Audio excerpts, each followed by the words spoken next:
What we got? I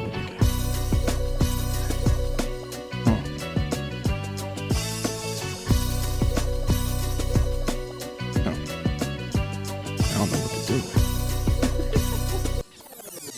You've like completely taken that over. Yeah, I know. It's my thing now. All right, you guys are tuned in to Lyrical Fix Podcast, episode 77 with your host, Sade. And Kid Pro. 77 motherfuckers. Oh, my God. 77 trips back and forth. Well, not really back and forth because we had those goddamn pandemic episodes. Yeah. It's like maybe my 60th trip here. Maybe. Maybe. I've been this motherfucker a lot. It's just, It's a weekly thing. It's crazy. And then I don't get to see you the week beforehand. That was a weird episode. Yeah, that was weird. It was the Zoom shit. I really have not gotten, like, I just hate it. And it's like caused me to not do a lot of interviews because of it. Like I did one with our rate specialist for his podcast. Mm-hmm. And at the time I had that thing with my eye going. So when he hit me up, I was like, oh shit, that's today. I was like, look, man, I'm down to do this. But I'm just letting you know right now, I know you want to do Zoom, but I got some shit going on with my face. And I don't think it's a good idea if I'm on camera. He's like, nah, it's all right, man. We can just do audio. It's all good. I'm going to also transcribe some stuff for the write-up. I was like, oh. Oh, okay, good. I didn't even know that was for the podcast. That's nice. Yeah, he had it for his podcast. Oh, that's right. He did mention that in the article, yeah. Yeah. That makes sense, yeah. So it was, so shout out to our rate specialist as well for having me on that and the write-up that he and Natalie did for Rap Fiesta. Yeah, I hope he's there tomorrow. That'd be dope. He was there for Neon Octopus. For Neon Octopus, yeah. It's only right. I hope to see him too. Yeah, that one caught me by surprise. You know what's funny is I love Irate. Like I mean, I've always wanted to kind of like chop it up with him and like get to actually like know him. I've only spoken to him like here and there, but every time I see him, I don't know why he looks different to me. Like facial? Wise? Yeah, facial features. For some reason, or maybe it's like what he wears. Because I remember him, like at the show. Yeah. Nothing. And then, like, when we'll go to other events, the train station, one of those. Yeah. Like, when we pulled to the parking lot, though, the one that B went to. We're there, and he says hi, and I was like, hey. And I was just like, you look so familiar. I'm thinking in my head, like, you look so familiar. And I know you, but I can't. And it wasn't that I forgot who it was. Yeah. And when somebody was like, that's Irate, I'm like, that's not Irate. And I looked harder. I was like, oh, shit, that is. Ain't that be funny when you said, that's not him?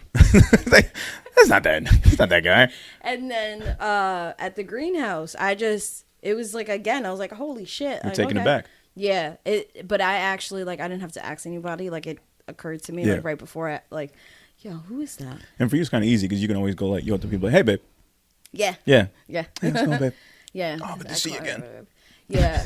And it comes from, it comes from, because I never use babe, honey, none of that. Sweetheart, I usually use when I'm, like, pissed off.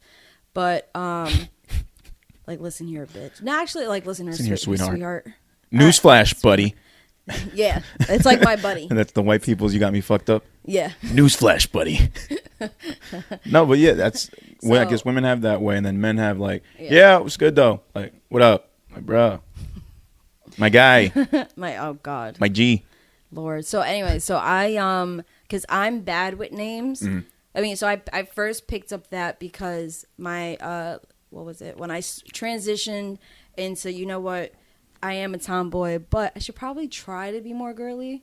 So, and I was with this one girl, like just chilling with her, and she invited me to her lunch table. She's like, oh, chill with me and the girls. And the football team, like who I used to chill with, like some of them. And I'm like, listen, don't be mad, but I need to, chill with my own kind. All the lunch freestyles are cool, and you guys are gonna have to find somebody else to, bang on the table.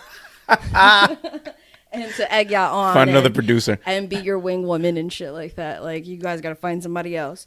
So, yeah, like, I chose it then one time. There's this girl there that always called everybody babe and honey. Like, just like, I do. And I picked it up from her.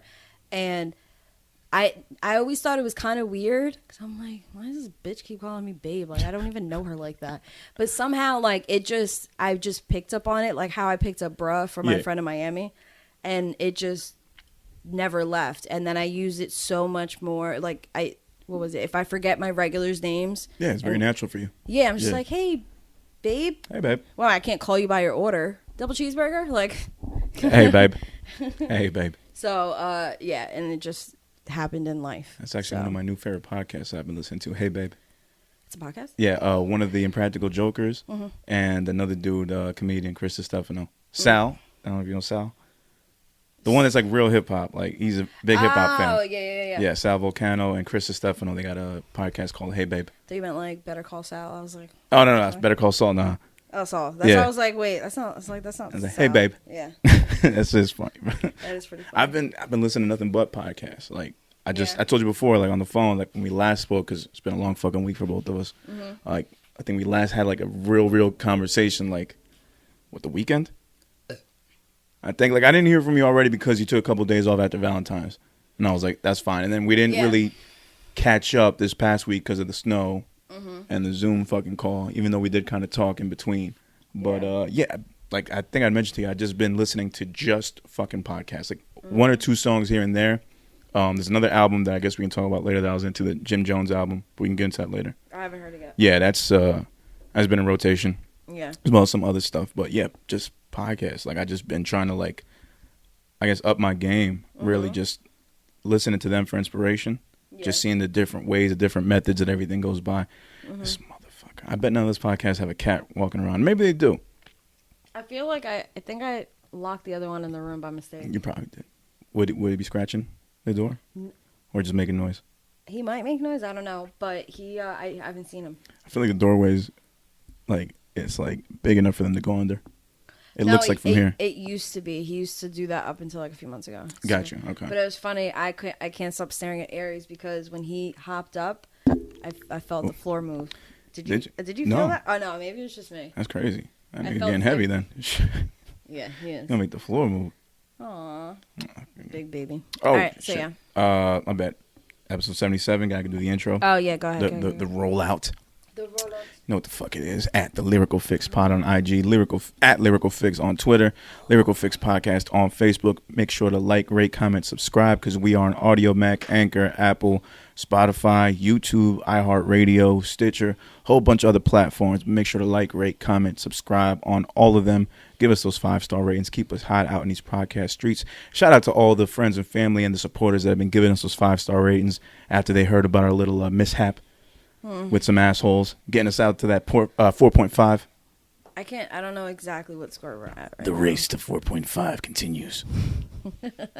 We out here, man. We realize it's going to be tough to get to that 5, so we can at least do a 4.9, but we got to get to 4.5 first. Yeah, keep talking. I'll find out. And we just appreciate everybody, letting us know that they're listening. I've had like 3 or 4 people tell me that they check up on us to stay above, to stay on top of what's going on in the industry and like in the world in general, because people be like, yo, I don't really do shit. I be home, but I'll put your podcast on and you guys keep me up to date on what's going on. And I'm like, oh shit, then we got a big responsibility to report the news the right way. I would hate. Since we're talking about we hit that 3.9 by the way. Since we are talking about the ratings, yo, shout out to OB. That was the cutest message he left. He left us a cute message. Yeah. Oh God, I didn't read it yet. Planting a seed that grows.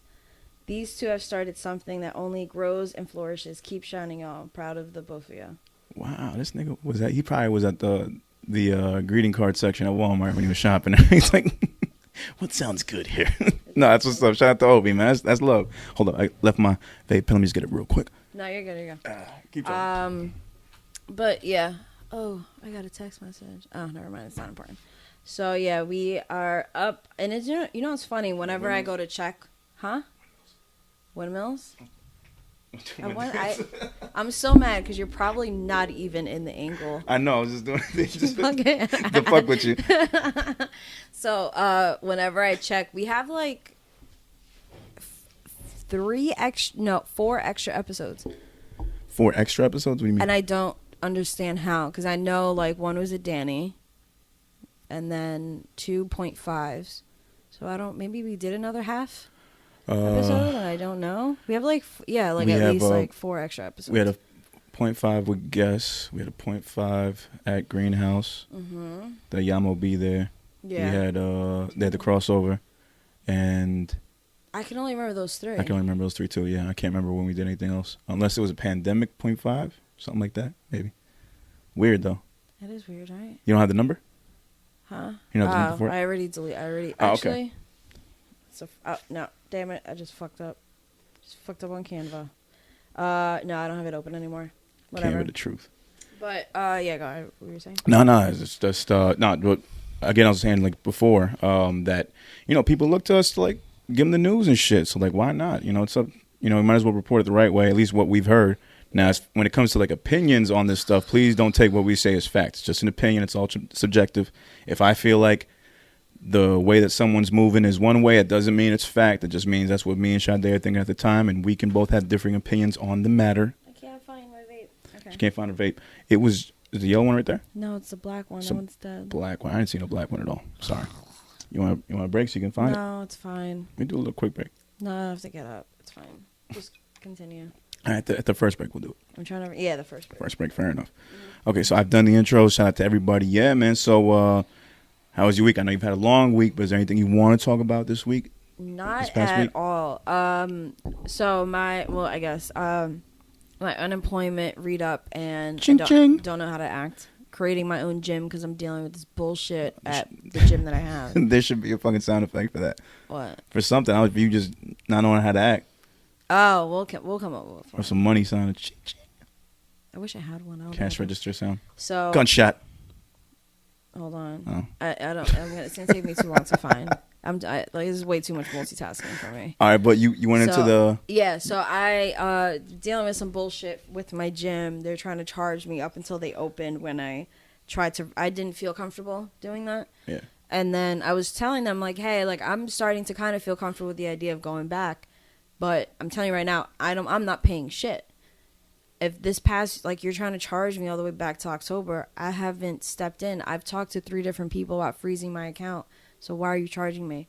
So they tried to just charge me for October up until December, and they took off. Or no, they opened in September, so it's been 6 months. Let's say they were trying to. At the time that I had talked to them, they tried to say they knocked off 3 months, but I still had to pay for those first 3 months, saying there was no record. I'm like, yeah, there's no record because I did it in person, and I also called.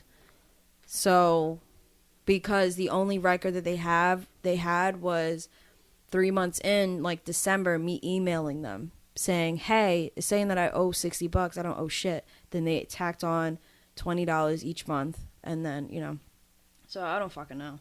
Just dealing with that shit, and I was like, you know what, fuck this. So that's when I started like running around until all the snow came in. I tried doing like the workouts with the mask. Yeah. I'm somebody in the past, I've had asthma and I also smoke. I almost fucking died. I just couldn't do it. Yeah, I can see how that would be an issue. I was like, a lot of people. I mean, it's also like when I'm at work with the mask and it's like it gets busy, I'll have moments where I go by the sink or I go by like the trash area and I'm just like, yeah, trying to get a breath in. Mm-hmm. I can't even imagine, man. Because it gets suffocating after a while. And on top of it, like you're getting hot because you're running around and shit like at work. So it's kind of the same, I guess. Yeah, I haven't been to too many restaurants. I think that one time we were at Yos's and we went to Chili's or whatever. Yeah. That was like the only time I can remember like this past year that I've been to a restaurant like indoors. Yeah. Everything's just been outdoors and shit. So that was like a nice change of pace. Well, the indoor you still have to wear. I mean, outdoor technically, if you're standing around the table, you still have to wear the mask until you sit down. Yeah, yeah. Very true. But no, it's not me at a restaurant. It's me working. Yeah. So it's a lot different. So yeah, I don't actually get to sit down. So then, because of that, you ended up purchasing all the home workout equipment. Yeah. So how's that been going? What'd you end up getting? No, I just started it. I got like this app thing, medicine ball, a whole bunch of different shit. It's not the same. I really miss being in the gym.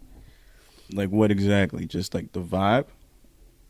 I get easily distracted. Gotcha. So when I'm in the gym, for some reason I just focus. Nothing around me bothers me.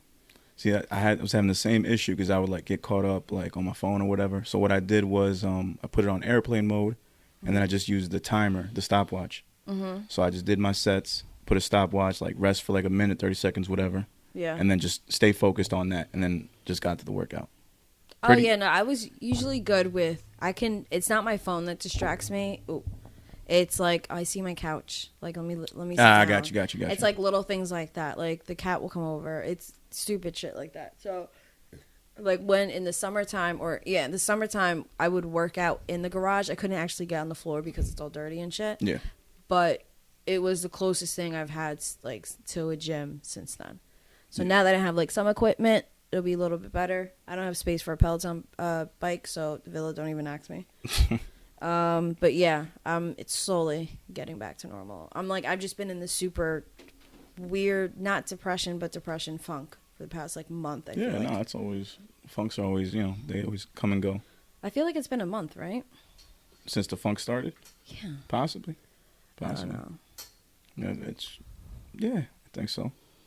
I'm just waiting. I'm just ready for this shit. It's a lot of stuff. Yeah, but hey, it comes and goes. It's only temporary. Yeah. And it's kind of crazy. We were saying before. It's you would think that working out at home would be the easiest way to like do everything you need to do, but like you said before, there's so many reminders of just like chill, relax. Mm-hmm. But when you get up and you make the effort to go to an actual place that you're paying for, the motivation's there. So you would think it'd be more motivating at home because you're here. You don't have to get up and go anywhere, but it actually makes it less motivating, or it actually makes it more harder. For me, it just doesn't work. Yeah, I'm sure a lot of people have that same issue because it took a lot for me to like stay focused when I'm at home. Like I got to do little shit like that. I got to put my phone in airplane mode because I'll fuck around in the middle of my rest, get caught up in a notification, and then end up surfing and going through a timeline. And then before I know it, I just went like 4 or 5 minutes without doing the next set. Yeah, because what was it? Like at the gym, if that happens, it's kind of like not that I'm like put on blast or anything. It's not like somebody like there's phone police at the gym, but it makes me feel like, oh my god, like this is embarrassing. I'm here on my phone in the middle of the gym. Like the fuck am I doing? Just wasting time. Right. Bullshit. Everybody's like subconsciously holding each other accountable. Like if I'm here working, you should be working too. Yeah, so I think I just put that in my mind that because there's other people there, especially when there's like actual people working out and not just, you got the bullshit people who are just there to take pictures. Yeah. Then I'm okay with that. And especially since with there having to be only a certain amount of people in the gym and everything separate-ish. I don't know how it works now. But, it's not like hectic anymore. And I would assume, because I'm not a gym goer, never have been, seeing other people working at the gym would motivate you as well. Like, I need to get to that guy's level. In a way. Or no? That never has? I really don't. I don't look at anybody around me. Well, maybe not to look at them, but to be like, all right, they're working, I should work too, in that sense. Yeah, I guess. Yeah. The only way I actually notice anybody in the gym is when I'm being stared at. Am I bugging? Did I hear something? Yeah, no, something fell. It was a brown paper bag that fell. Jesus. Anyway, so yeah, the only thing that it's annoying. Like I'll be working out and then there'll be like a girl on the next station just staring at me. Because I say like she was just on the machine and like like the leg one, the inner and outer. Yeah. And I'm adding more weight to it. But I also have like twice the size of my thighs, twice the size of yours. Like why are you staring? Yeah, bitch, like the fuck? Maybe she's looking for motivation. True. Actually, now I feel Maybe bad. she wants those thick thighs. She's like, I gotta work to that. Now I feel bad. So you're motivating people not even knowing it. Now I feel bad. But it's very awkward when they're just, people are just, it's awkward. So I usually like chill, because that's the only thing that will throw me off is if I catch somebody staring at me. Right. And it just, or like guys being creepy and shit. So Do you give them a head nod? Huh? Do you give them a head nod, or you just like look real quick and then turn back to what you're doing? I usually flip them off. Oh, okay. There's this one guy who I thought was cool, and then he wanted me to take a video of him doing like the monkey bar thingy. I don't know what it's called. And he was doing like the ab work there and doing a whole bunch of other shit. So I take the video. He's trying to be all like cutesy and stuff, and then tries to get like my number, and I'm like, yeah, I don't. My boyfriend wouldn't. I don't. No. I was like, I forgot what the fuck I said. That was his way of shooting a shot. Yeah, that was his way of shooting his shot. And I'm like, nah, I'm good. And I just put my headphones back on, and I just grabbed all my stuff, and I moved to the other side of the gym. Because I was just like, damn, like, you were cool. Like, shooter's gonna shoot, man. Yeah. That was a nice subtle approach, I gotta say. No, I will give it. Like, his game was actually pretty good. Yeah. But it was this white kid, too. He was pretty cute. Not my type, but he was pretty cute. And it just, no. So, but I miss that, though. I miss, like, being in the gym. I miss being fit so bad. Hey, would you mind getting this video of me? Just want to work my traps real quick. So stupid. Oh, thanks. Hey, what's your name? So. Oh, cool. Yeah, I'm a fan. I'm a trainer, actually. I moonlight. Let me get your number. I can get you in for a private session. No, it was it wasn't like that? Okay. No, it wasn't like that at all. So, but yeah, he just asked for my number. That was it. Okay. He wanted me to take a video for his Instagram. I took it and then was like, "Oh, can I get your Instagram?" He's like, "Actually, matter of fact, let me get your number." And I'm like, yeah, no. Okay. I was like, Should've just kept it at Instagram, man. I was like, "You're not really getting either." Just keep it at IG, man. You ain't gotta go. Don't shoot that far. I don't know. She was gonna shoot. See, that's like a half court shot. But it was, his game was a little good though, because that was because me and him would go at the same time. Like we were just like, part of the crew that went early as fuck in the morning. Right. So we always saw each other, did a head nod. Like Q is one of those, like, I mean, Q also works there. Well, I don't know if he still does, but it was just always like a head nod. Yeah. And then my cousin was there. So my cousin, I think, introduced us. But I didn't even know. I don't remember like him telling me Q's name, but I remember him like, "Oh, it's my baby cousin." That was it. My cousin was so embarrassing when I was there.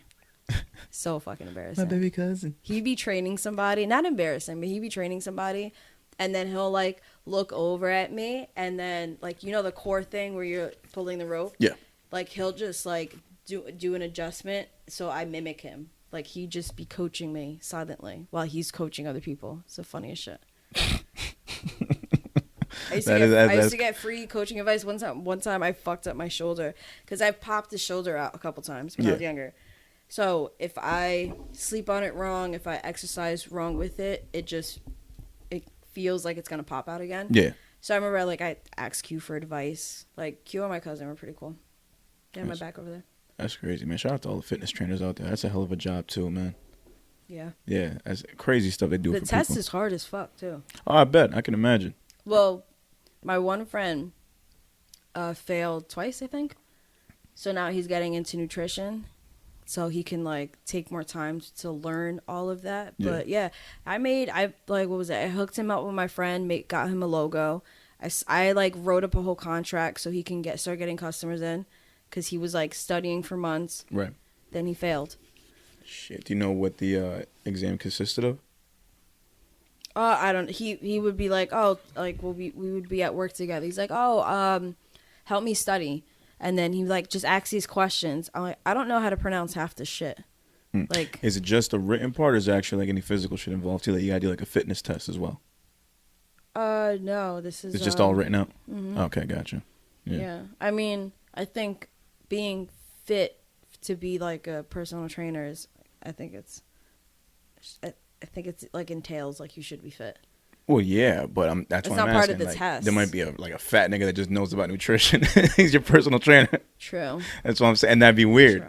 True. So it's a funny question. Yeah. So if you knew someone that just knew everything about the body, about nutrition, about the right workouts to do, the right way to lose weight, but was fat as fuck, would you take their advice? Would you work with them? I wouldn't mind. I wouldn't work with them. You wouldn't hire them as a personal trainer? Because they can't spot me if I'm doing something crazy.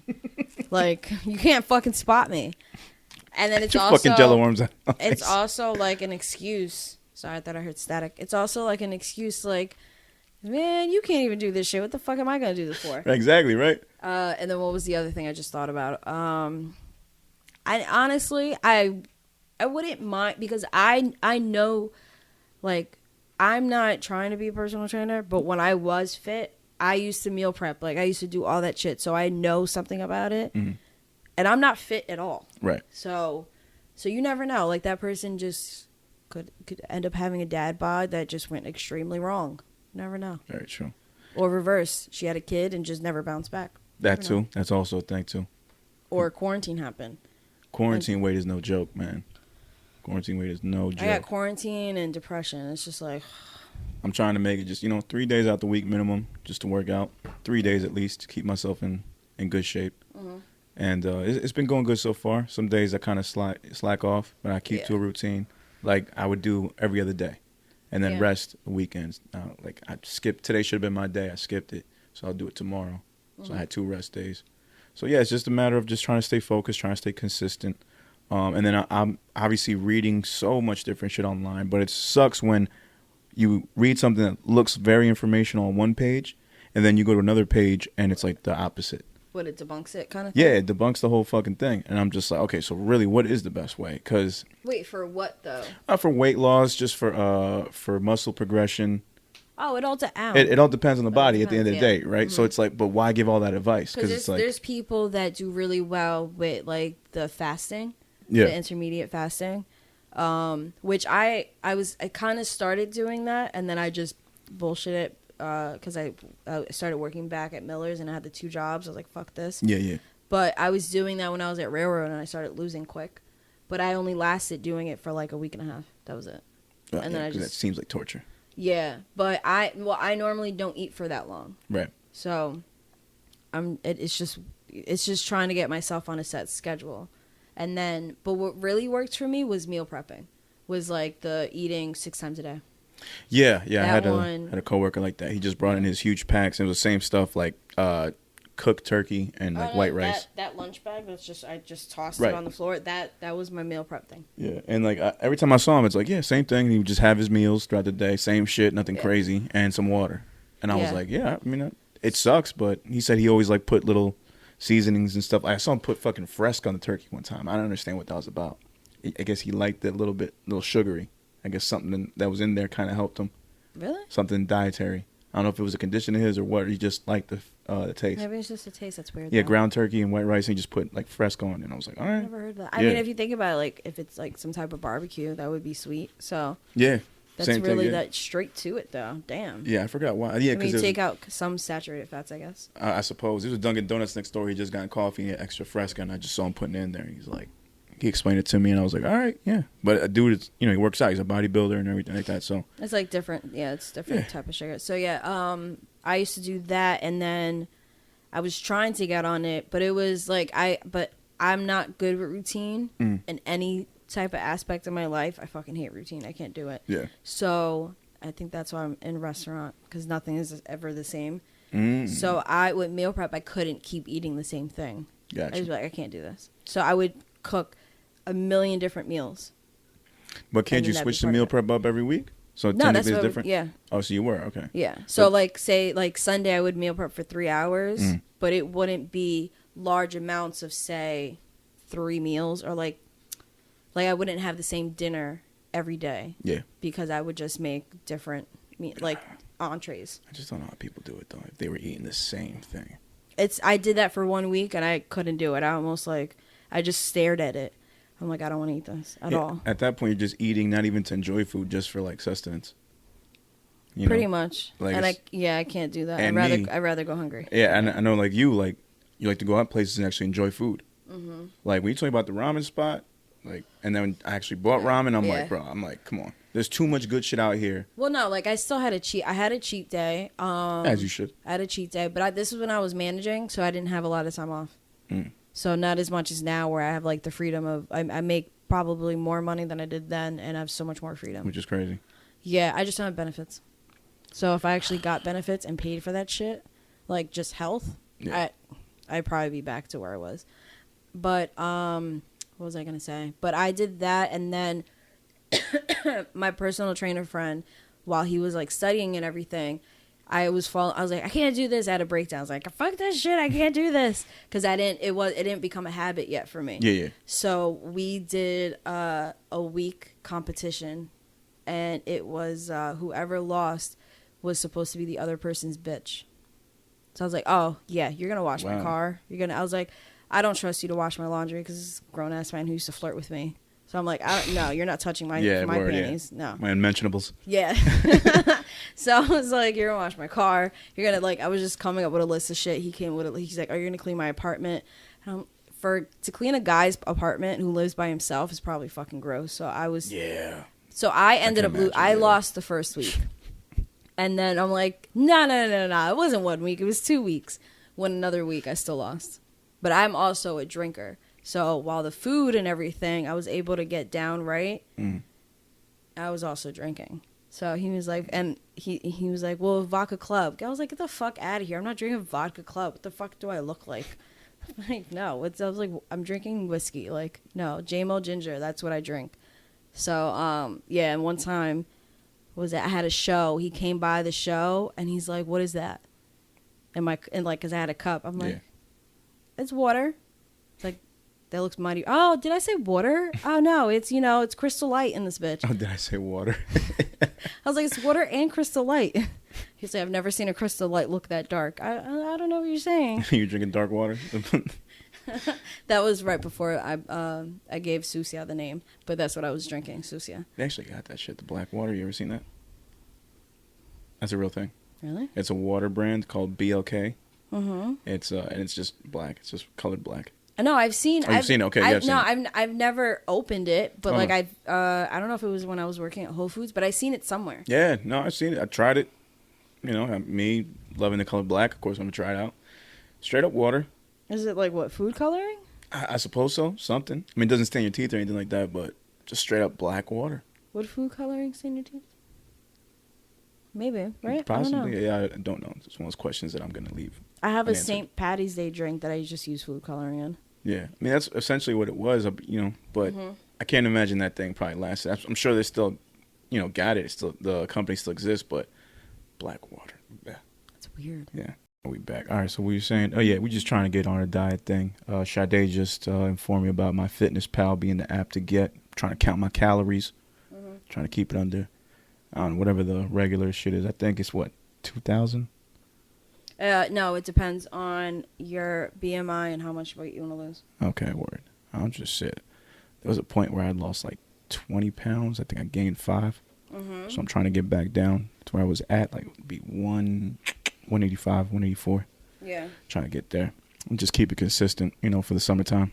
I mean, that's the goal. So I mean, if I stay consistent with my workouts and keep eating like I do and stay away from the empty calories, not too many beers and stuff like that, I should be all right. See, one thing that was brought up to me this weekend, actually, I was going to mention a little later, but I saw Saint this past Sunday, and he was looking slimmer. I was poking a little fun at him, not fun, but just kind of joking with him a little bit, and he was telling me, he's like, nah, man, I actually switched to pescatarian.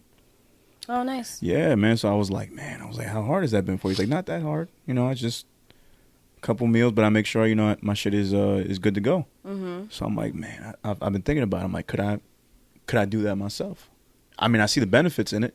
Yeah. It definitely is not as heavy as red meat for sure. I mean, anytime I've had any type of seafood or just fish in general, it's like a lighter meal, and I'm never really full. Same thing like when I go to a fucking Red Lobster or any type of seafood thing. It takes a while before I'm actually full. Yeah. So I could see that being like a good way to go, pescatarian. I don't know. I had to buy mad fucking fish because I would eat a lot too at the same time. So I don't know. Yeah.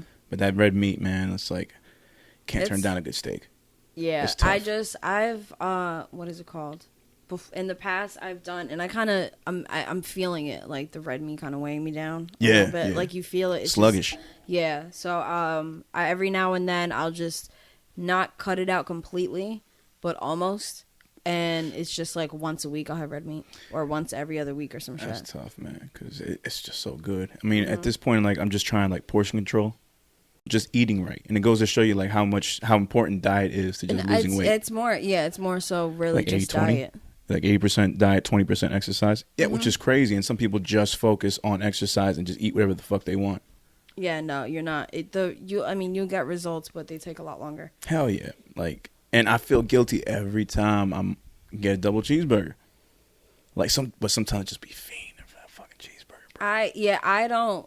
If I'm in the mood for a burger, it's every once in a while. I will actually it's either I'm making burgers at home or I have it at a restaurant. Shit, I made one today. No cheese though. I got turkey burgers. Kept it smart.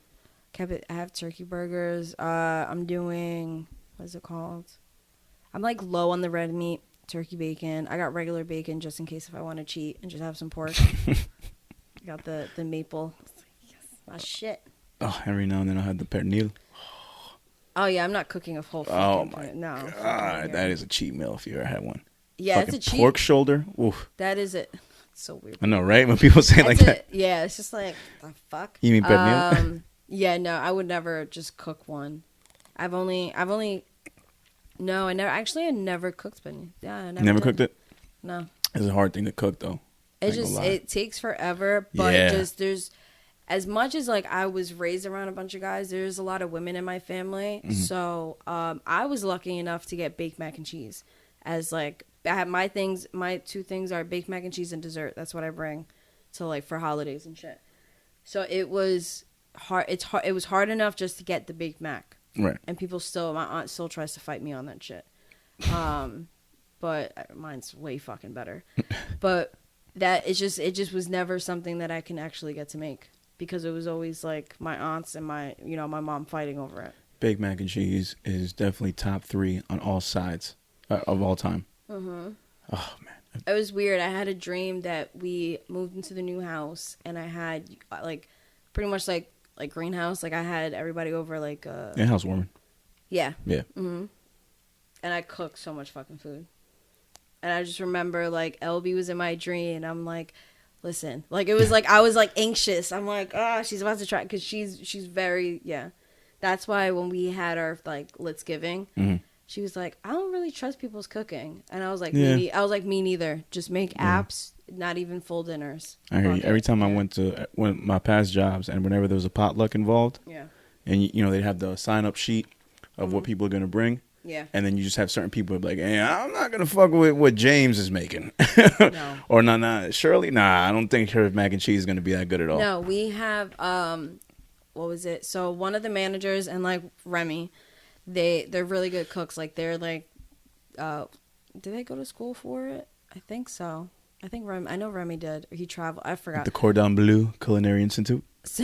I remember seeing those commercials all the time. So yeah, I remember those. So that was actually like one of my mom. Like my mom used to make that shit so good. So anyway, so we somehow drunk as fuck came up with this tournament thing. I think I was actually sober. Like I barely drank that night. But everybody's just like, all right, we're setting up a tournament. Remy versus Eddie. Like this is happening. What cook-off? A cook-off. Yeah. Oh, you had like an Iron Chef, yeah, drunk but, Iron like, Chef. It went from I forgot. I think it wasn't Iron Chef. It went from Plastic Cook. Chopped. It went from Chopped, like certain amount of ingredients. Yeah. And I'm like, no, that sounds cool, but nah. Like, what if we do? And then I was like, what if we do different regions? So it's like one. They were like Latin, Asian, and European. I was like, first off, Latin. It's way too many different countries. Way too broad. So is European. It's way too broad. Way too broad. I'm like... Asian makes sense. No, Asian is way too broad. Well, Japanese all is those not the were same broad. side. Yeah. All right, I fair was enough. like, I was like, none of that makes sense whatsoever. I'm like, well, he was... and Eddie is Mexican. Okay. Remy's Irish. So he's just like, well, he's gonna... I'm like, well, nothing. Like, then we don't pick Mexican food. Like, pick something else. Pick, like, Caribbean Spanish, like, Caribbean Latin. Like, pick something else. Pick Spain. Because he knows, I think he traveled, so I think he knows how to, like, actually, like, make, like, Spaniard, like, dishes. I'm like, then That's pick dope. Spain. That's dope, like, yeah. pick something. But you don't have to pick, You have to go full Irish. Yeah, and make but that's fucking... some no. potato and cabbage concoction. Oh, no, he said no Irish. He was Okay. like, our food is horrible. That's what I'm saying, potatoes and cabbage. No, but this was just the Spanish part. And he was like, oh, well, he's gonna... I'm like... So he was shook. Yeah, I'm like, Yeah. but you're opening it up. If you don't specify on the Latin, you're opening it up to, like, whatever. Yeah. So then he's like, but he didn't want to listen to me. So I was like, all right, fuck off, like, whatever. So it's still Latin, but I'm gonna try to change it because it's fucking retarded. And then my next argument was European. I'm like, I'm sorry, European? What the fuck is that? And then he gave me a look, tried to be sarcastic about the European country. I'm like, no. I know what the continent holds. I'm just saying what specifically. I know what the continent holds. What, like, specifically are we doing Italian? Definitely not Irish. He was like, no, not Irish. Our food is horrible. So I'm like, well, no, you could do French. You could do this. I'm like, yeah, but how the fuck, how am I supposed to judge an Italian dish against a French dish? And I've never had French. Right. And I'm not tempted to try French. Like, if it's cool, one day I try it, whatever. But how do you compare those Yeah, things? you have no reference to go off of if you never had that before. Retarded. Yeah, I'm like, you pick a fucking country, and then that's it. That's Keep it, moving. and just go off a taste test. What tastes better? Yeah. Yeah. And then Asian, there was this whole thing in the next table that, I mean, we all knew each other. They got involved too. And then I'm like, Asian is fucking retarded. No. Or like, it's another one. Like, that just makes no sense. I'm like, wait. I was like, what, he's going to cook Korean. You're going to cook fucking Thai? That's two different things. So, because we're all, you know, like, cook people. Like, I mean, we're all cooks. So we're all, like, you know, food people. So it wasn't all the way well thought out. No, but they were also drunk, so. Yeah, which tends to happen. Yeah. So the next day... we're back at the bar, or like the next time, like it was like a few days later, we're back at the bar. I was like, so is this tournament happening or not? Because I don't know if you guys were drunk enough. Like, do you guys remember talking about the tournament? They were like, oh yeah, I got to talk to, like, she has to talk to our GM, like the boss. She's going to see if we can use this house to do it. And it'll have to be like a Sunday. She wants to do it in the summer or some shit like that. I don't know. Well, they're really trying to go all out with it. Yeah.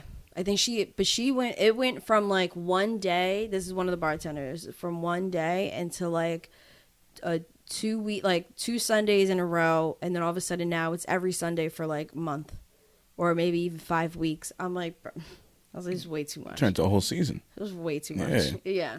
Y'all don't have the production value for that. No. And it's Sunday, and it's like, my thing is it's summertime. You want to do this in the summer? Summertime's when it gets shining, hot. When it gets busy at work, yeah.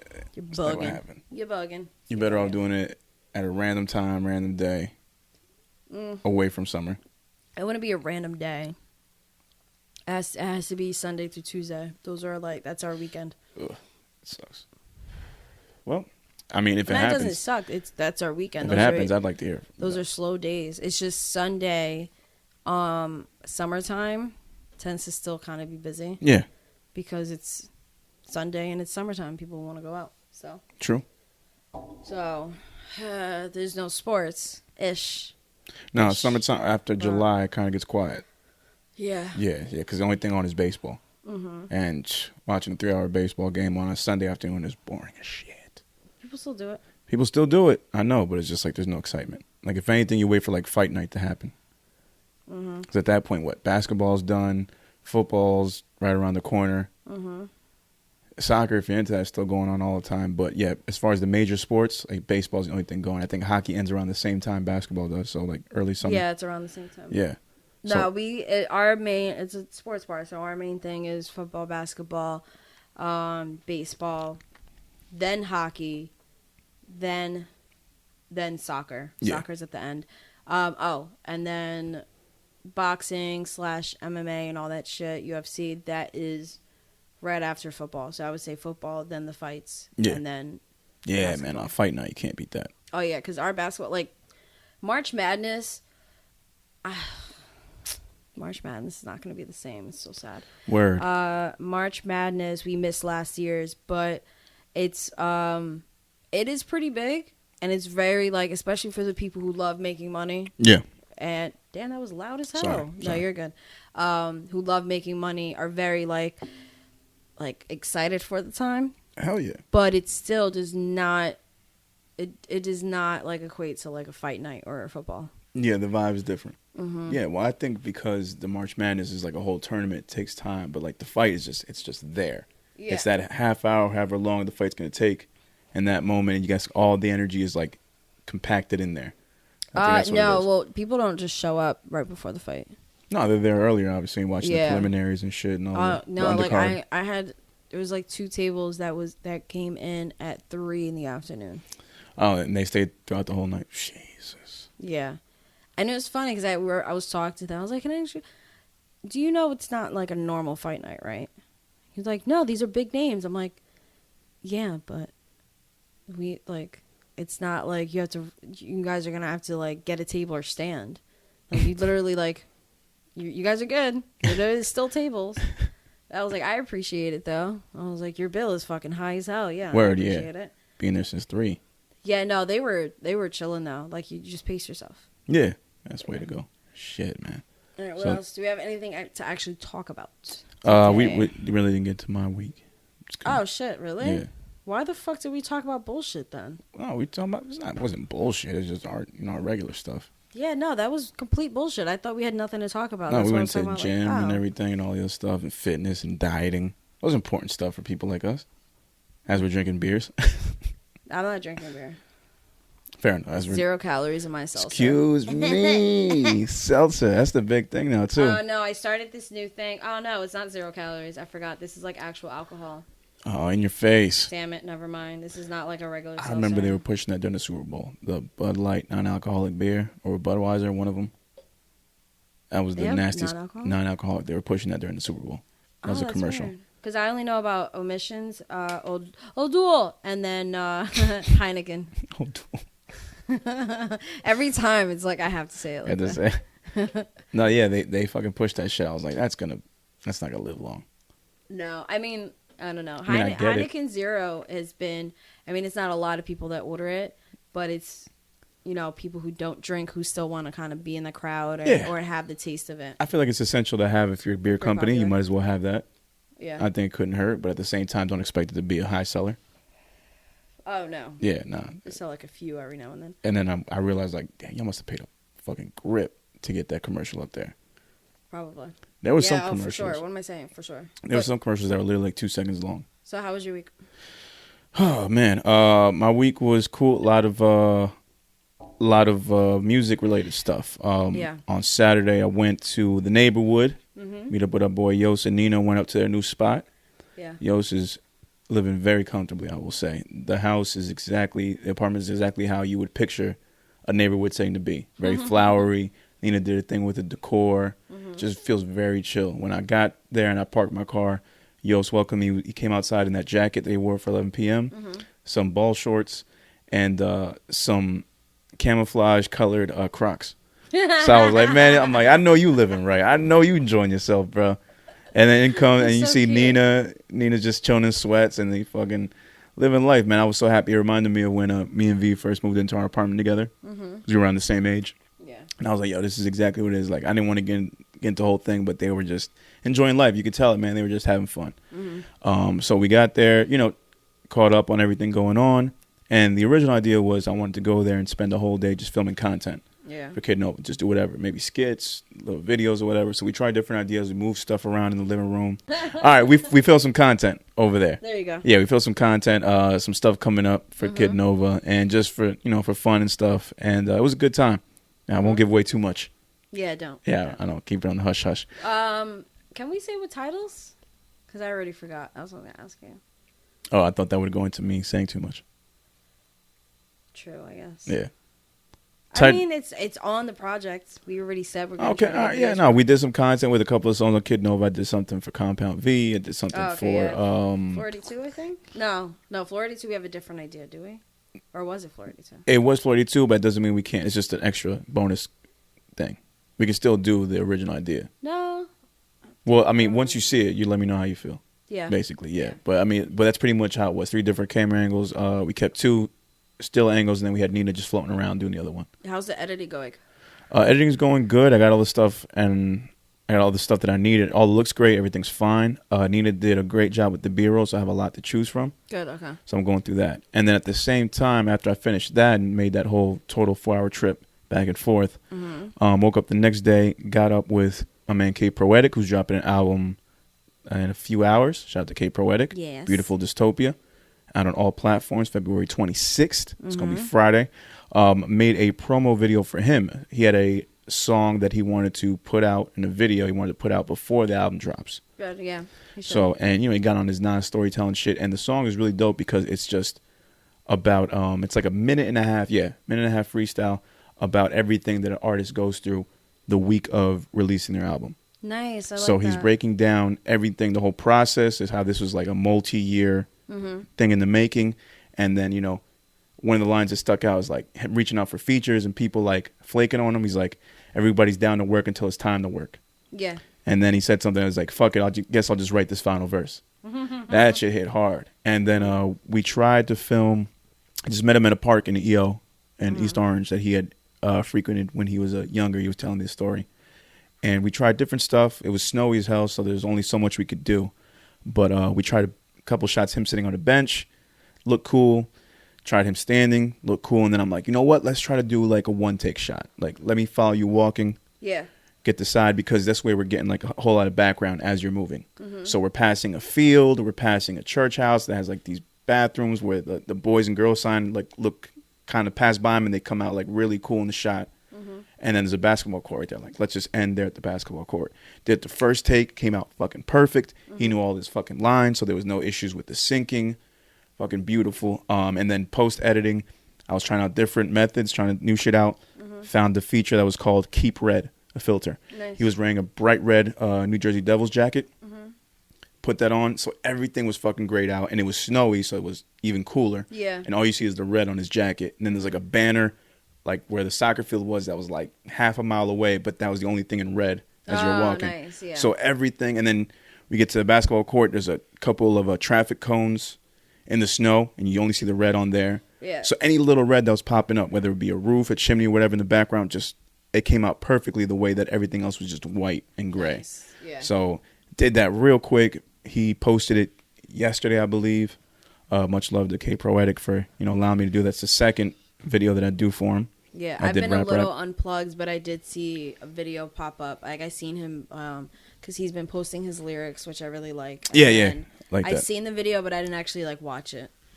So he's been killing that shit. And let me see, that was that. I did that real quick, and then after we filmed, ended up having like a damn near hour conversation just about life and just growing up and stuff that we go through as artists. Oh yeah, we gotta get him on. Yeah, no, we do. It's been like long. We've said this like for at least a year and a half. Well, he's been saying that as much as he wants to be on, because we had him for the pandemic.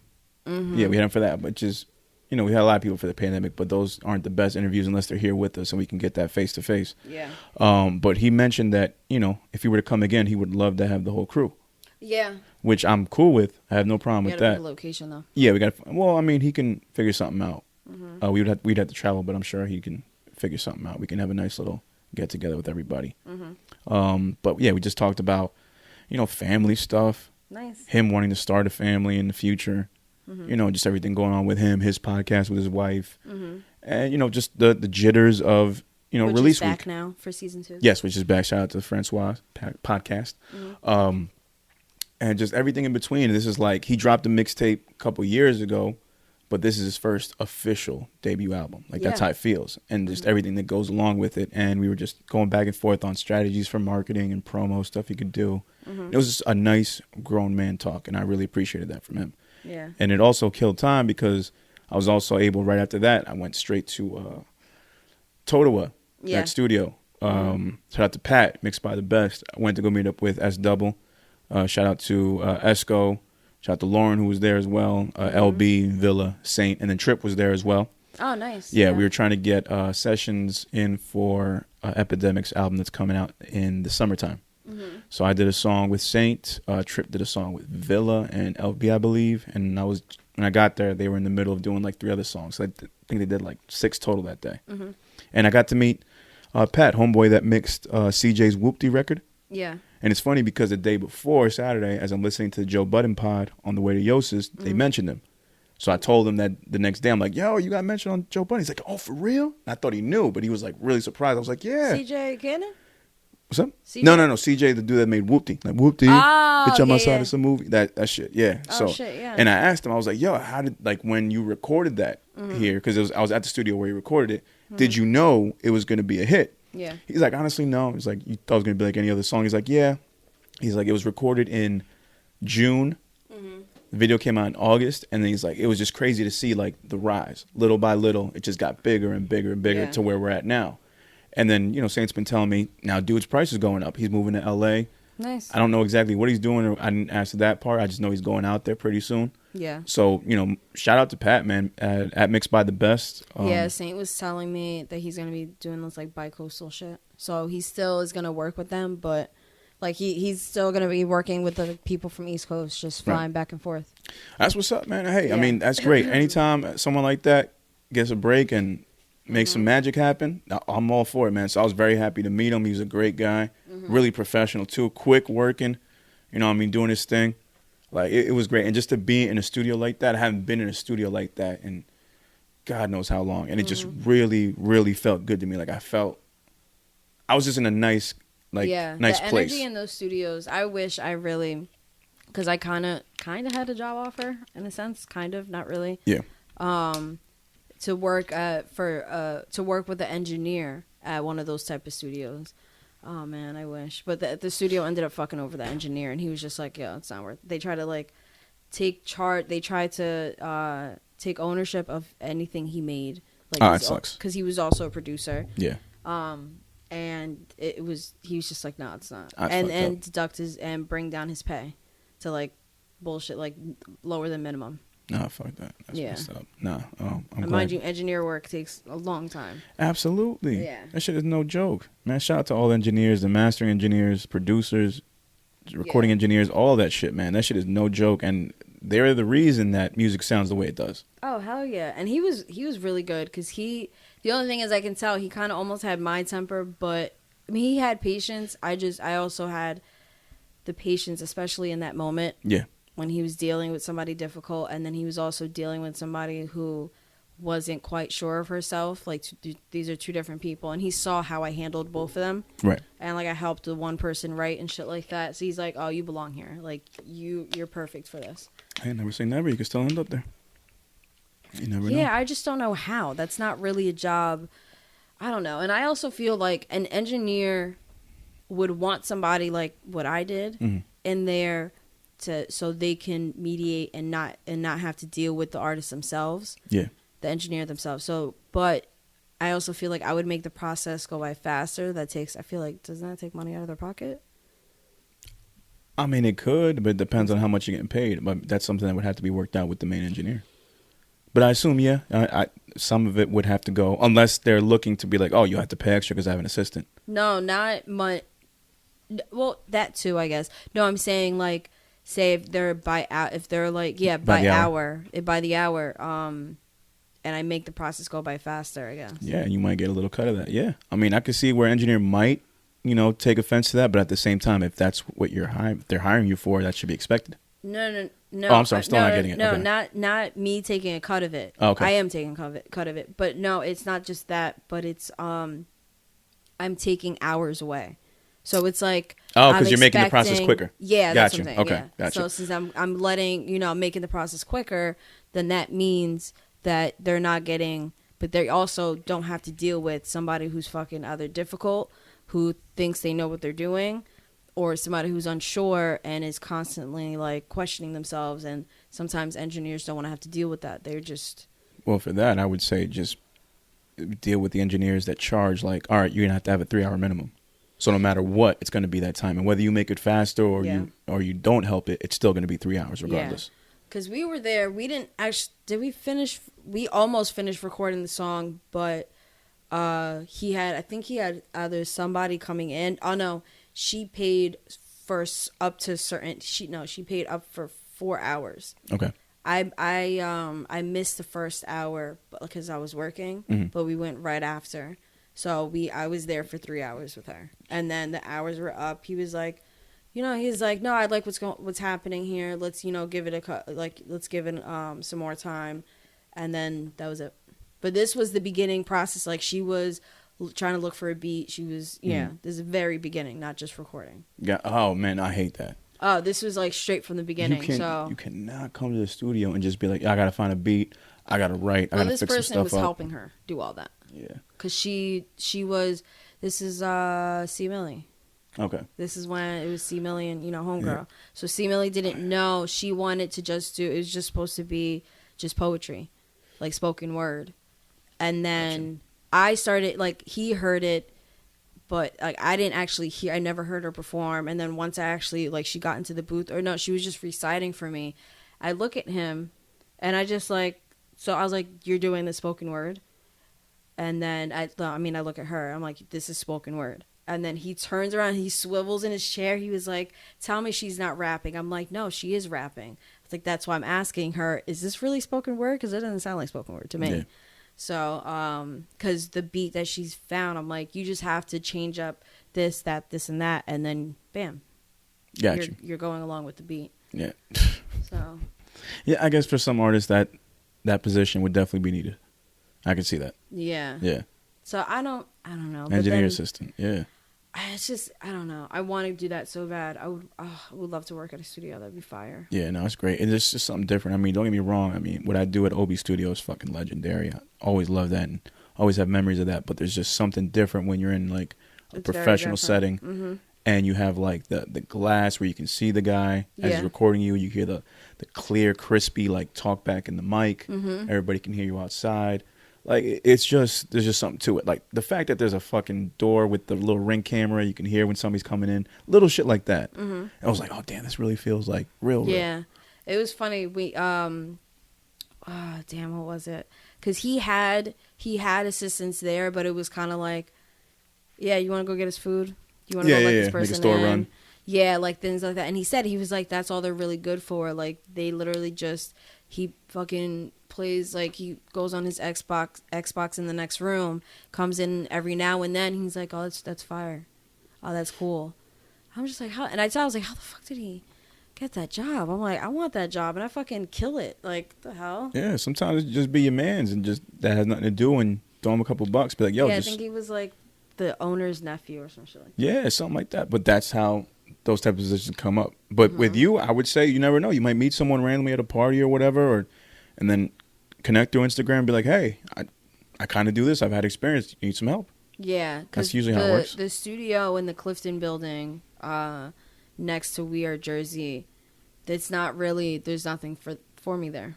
Okay. Yeah, because that's what, like, they will say, like, oh, this is, she'll be working at a studio, and I'm just thinking, like, once I met with the owners, like, they're cool as fuck, like, don't get me wrong, but I'm thinking, like, there's nothing for me to do here, like, because it's pretty much the only way. And I asked him up front, I'm like, so how does this work? Right. Like, if I'm gonna be like their assistant and also helping the artist out, how does this work? And it's pretty much I have to bring the artist there. If not, I get a call. I'm not getting a call to make the process quicker. Yeah. And take money off of you, like double time, because I'm pretty much like I have to get paid somehow. And then, but it's pretty much the only way I can get paid is if I bring an artist there and the artist pays me for helping them. Which is also weird. In that sense, you're just a recruit. In a sense. Yeah. Like a That's why I'm headhunter. just like, never mind. Like, this is not, I just wanted a job at a studio, but it's not even really a full studio. Yeah. So, you've been there, right? Yeah, I've seen it You've before. seen it. Yeah. Like, it's not like I wouldn't call it a full studio. And I've been there for other sessions, like in other rooms. Like a random room that was just like a big open room that didn't really have a studio set up yet. Just had a table in the corner with speakers on it and a laptop. And I was like, oh, okay, this is supposed to be a studio, but isn't. It was just an empty room in that building. Yeah. Yeah, that was weird.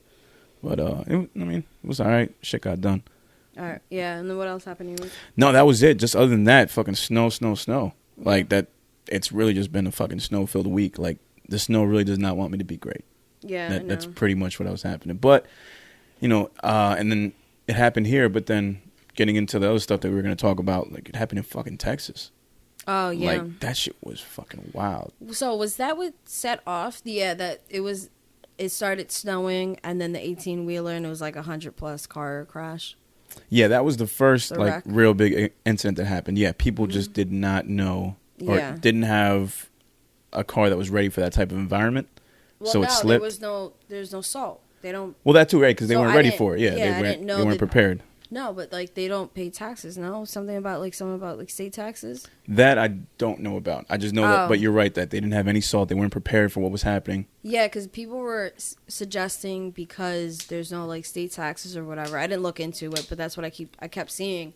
Because there's no state taxes, that's why they weren't prepared. There was nobody to be paid to do the salt, Right. and to do like any of the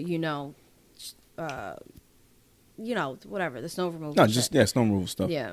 No, it just goes to show you, like, the Northeast, we're prepared. Jersey, New York, Philly, Connecticut, Boston, we're all prepared for this type of thing to happen. Mm-hmm. We have salt trucks, in place. We all get, our cars winterized. We get the special tires and shit. We're talking about a place like Texas that gets like maybe 1-2 inches of snow, and they don't know what the fuck to do. Yeah. But because shit is so different out there and they're not used to having that snow, Yeah. it could be chaos. So 1-2 inches here, we laugh at that shit. That ain't nothing. That doesn't stop our motion. Yeah, that's shit is still open and you're going to work. Yeah. You know, it's whatever. You still got to come in. But Texas, man, it really went to showed you like how fucked up it can get. And then for it to be even more than just 2 inches, like people had no idea what to do. Power lines were down. Oh, yeah. People didn't have energy. People didn't have food. People were dying. There was only one supermarket that had power, and there was a line and it was crazy because I realized that was an actual street that people were lined up on, and there was nothing shoveled, not, nothing taken care of. I can't think of the word, but like nothing. It was just a flat piece. Nothing was paved. Nothing. Yeah. Everything was. It was terrible, man. These people had no idea what to do. Mm-hmm. I don't even know if they took it seriously when they got the weather warning. Probably not. But either way, they weren't going to be prepared for it. Yeah. And if you didn't believe climate change was real, you gotta believe it now. But it snows. It has snowed in Texas before, right? I guess, but not as frequently or not as this crazy.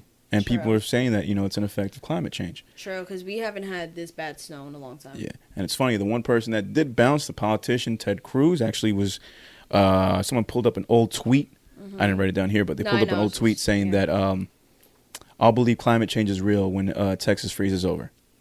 And man, did that tweet not age well. And then what comes next? Homeboy is seen in the airport with his family on the way to fucking Mexico. His excuse was, my girls wanted to get out and travel with their friends, so I went and took them. I'm coming back soon. I was just going to go drop them off, make sure they're okay. Liar. That nigga there's pictures of him enjoying the fucking nice little beverage on a beach chair while the kids are playing around.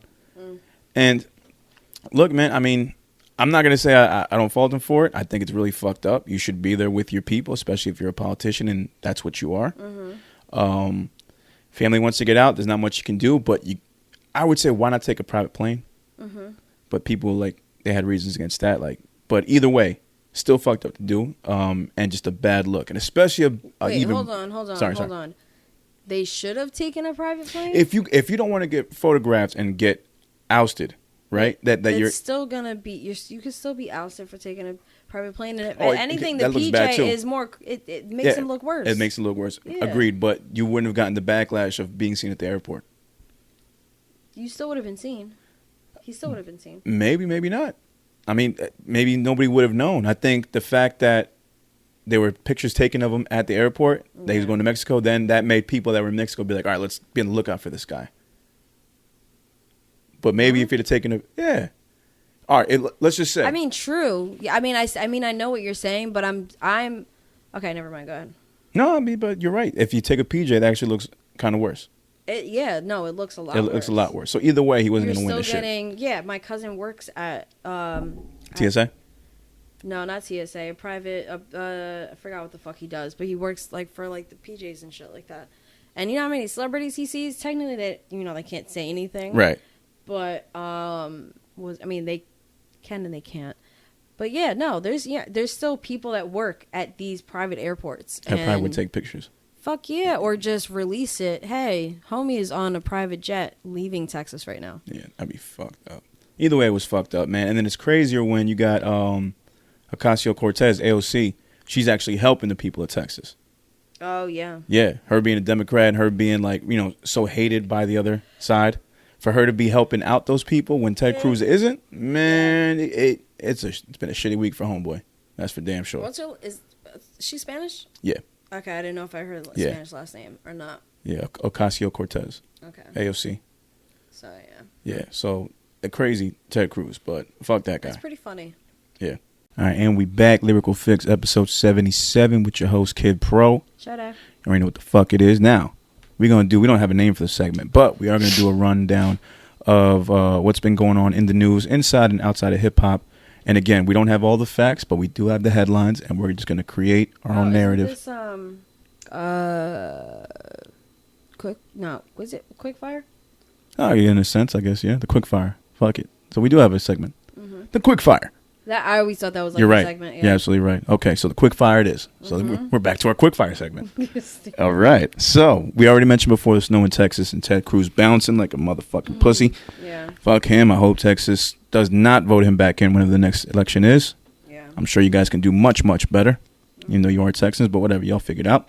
Now, to some more important news. Back on the home front. Hold on a second. I'll make sure you can hear this. Hold on, do you want to read the line? I believe I said this about 5 years ago. I was telling my friends, you know what, man, in the next 5 years or so, it's going to happen. It's going to happen. And year after year, it didn't happen. We voted, it didn't happen. I'm so lost. Trump was here, it didn't happen. Mm-hmm.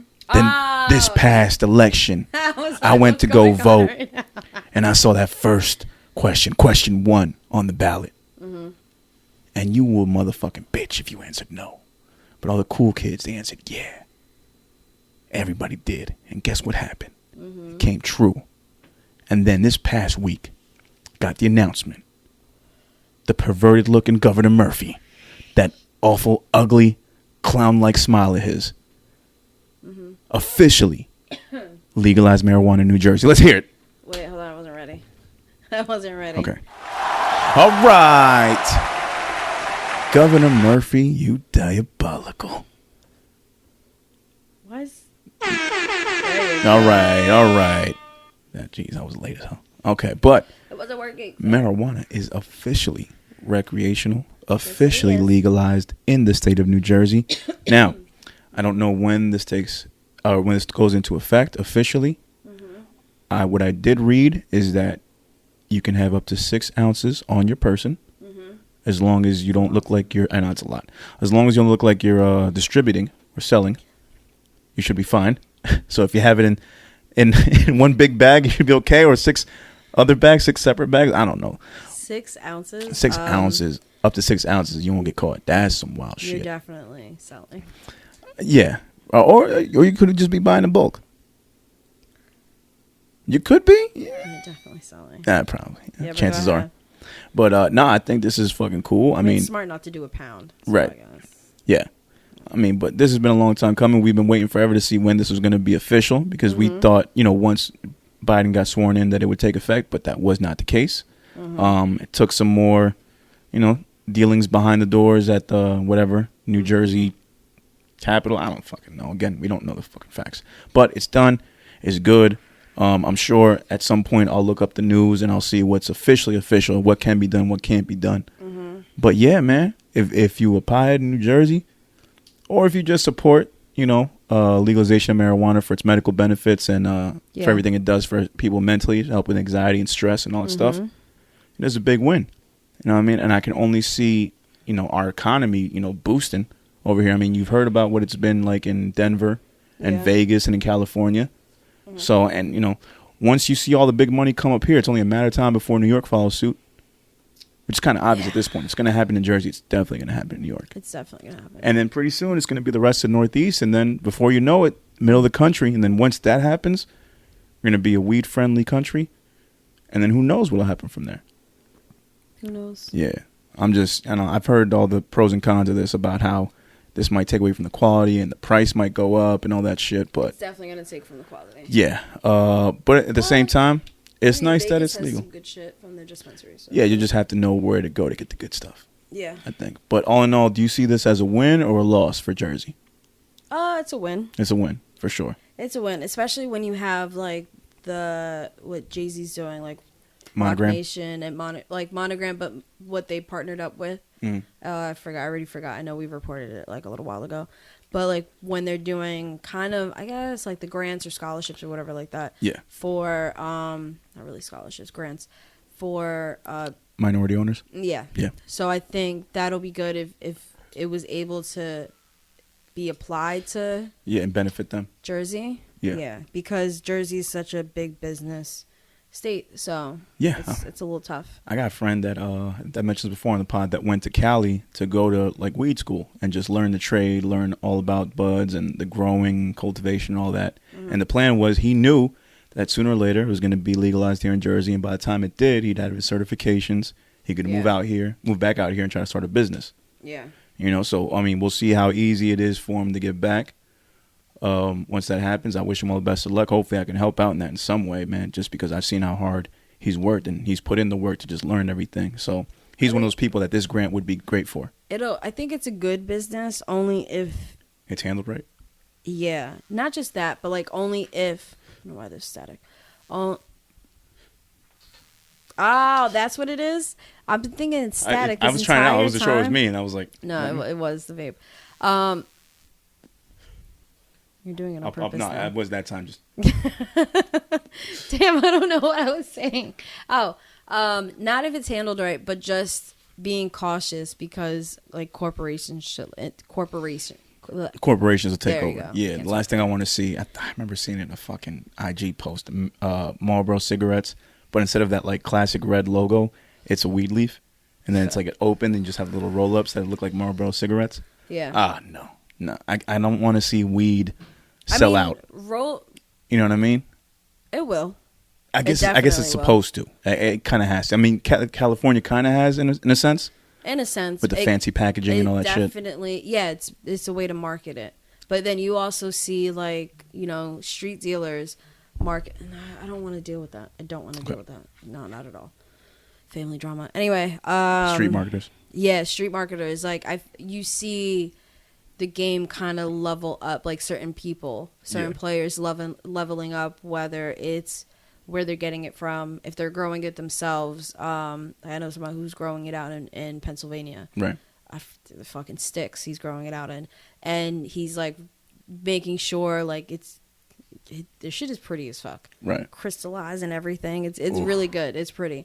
But then also, it was funny because I was telling him like a while back, I'm like, all right, but like, how are you going to market this? How are you going to put it in? Right. Like, what type of bags? What type of this? There's one website that a friend of mine told me about that they have like these airtight bags that, I mean, it's like the Ziploc. Yeah. The Ziploc. I can't talk today. Sorry, guys. And it's just, and it was like diesel type like material. The shit was insane, and you could not smell it. As soon as Ziploc. Oh yeah. It was insane. I've got a bunch of those, and then I remember I came here one time with the pre-roll package. That had like the fancy opening and shit with the magnet. Shit, yeah. That was amazing. Oh no, but I mean like Jersey. Oh yeah, just Jersey. Yeah, the little vacuum sealed bags that they come in handy. Jersey and New York have been the past few years have been stepping up their game and not just being in a little fucking baggie. Yeah. Like a Ziploc, but an actual and official shit. Or like the little jars. This one person I knew, his girlfriend worked at like this candle type shop. So she would get like the empty canisters before they put like the little clear ones. Before they put the wax in there, she would give it to him, and it'd be like all pretty with like how they have the screw top. Yeah, like that. Yeah, those are the best. Those mason jar type ones. Yeah, those are great too. Yeah, they're like child proof. They're kind of like the medicine you have to push down and twist. Yeah, those shits. Those too. Yeah, those are great. This one it's technically supposed to be for a candle, so it's an easy twist off. Yeah, but it's airtight. Yeah. That's the best thing. So it's pretty cool. They'll learn it. Now, the only thing I've heard, the only backlash is like police are gonna have to figure out a way to like monitor to see like, hey, are you high while driving, and how this could be an issue, because that's the only thing I fear of. People will say it's legal now, and you're gonna see a whole bunch of people like L riding that probably shouldn't be. And it could cause people are riding, but now they're going to feel more entitled to do it, and you're going to have people that wouldn't normally do it on the regular, and they may not be good for driving. So that's the only thing that I fear, this whole thing, that it could cause like some backlash in that way. And then it's like, how do we check if the person was high? Like maybe the car smelled or whatever, or maybe they smoked beforehand and they jumped in the car and drove. It's little shit like that you got to take into account. Well, what are they going to do? Drug test them on the spot? Exactly, because there's nothing you can do. Yeah, there's nothing you can do as of now, and that's what they're trying to figure out. Yeah. Like going forward, how are they going to be able to tell if you just smoked? Yeah. Yeah, and it's fucked up, but I think that comes with what's going on now. Yeah. Yeah, so you take the good with the bad. I see one of the big pros is it's going to be a big money maker for the state. Mm-hmm. So it can only help in some ways like that if the money goes to the right places. It can help improve small towns and, give grants to minority owners. Yeah, because as far as like the drive, it'll still be like is it DUI? Or DWI. DWI. No, sorry. Driving under the influence. So DUI, if you're like high or something. Yeah. Yeah. So yeah, a DUI like that. I mean, they've been able to detect it before. Well, so what, it's smell or eyes? Yeah. Yeah. They've been able to already at this point. So I don't think you'll just get a lot more cases, if anything. Right. But it's still technically, it's legal, but so is alcohol, and you can't drive. Yeah. What's the limit in Jersey? I think it's like a 0.8. The legal limit? The legal limit, not just driving, but even in public. I feel like it's 0.8. 0.8, okay. Mm-hmm. which is wild. I mean, that's like, what, maybe 3-4 beers? Yeah, it's nothing. Yeah. Which Not is kind of even, dangerous. I think it's less than that. Yeah. I forgot how much it is. Yeah, which is kind of crazy. Yeah. Because I mean, I know, like, within an hour, you can only have this amount before... for every like beer you have in an hour, you have to drink a glass of water. Pro tip: drink a glass of water after every beverage. Yeah. Yeah. Save your life. I just know that because it's alcohol training. Yeah. So, like but the DUI shit, that's it's already been a thing. So there's really nothing you can do about it. Yeah. But other than that, I don't really see any other. I don't know. Am I missing anything? Is there any other bad stuff that could come from this besides that? Corporations taking. Yeah, we did mention that too. Like taking advantage of the little people. DUI has already been happening, so it's going to happen again and more. Yeah. That's never going to go away. And that's it. Because, yeah, we were talking about it somewhere, and somebody legit was like, oh, okay, so then now if I'm driving, and it was funny because they said that, and we all looked at her like, are you serious? And somebody was like, no, that's a DUI. But people think, They get it confused with DWI. They think it's the same shit. Driving while intoxicated. Yeah, they think it's the same thing, and they're like, "No, They're like, "Well, no, I'm not drinking. I'm smoking. Like the L ride." I'm like, They're like, "No, that's still illegal. No matter what. Like alcohol is legal. Like I was just saying, like alcohol is legal. You can't drive under the influence. Well, while intoxicated. It's gonna have to be in moderation. Maybe sometime in the future they'll have like a breathalyzer that tells you how much you just smoked. That'd be some wild shit. I don't think it would be how much you smoked. It'd just be like the level of THC in your body. Mm-hmm. Yeah, they got it's like an instant test. Just like the alcohol blood, like the 0.8 or whatever, like that. And then I wonder what their level would be. Like if you smoked a whole L to the face, you're already over the limit. I wonder what the limit would be. That's what I'm saying, right? It'd be crazy. They'd have to do mad testing to find out what the limit would be. I don't think it's going to be like one blunt. One blunt. A Gotti. So how much did you smoke? I smoked half a blunt, sir. Officer. He's like, all right, you're good to go. No, like it shows up on like some type of breathalyzer, some bullshit. Like half an L. This nigga smoked a roach. Face mask. A bong rip. A bong rip.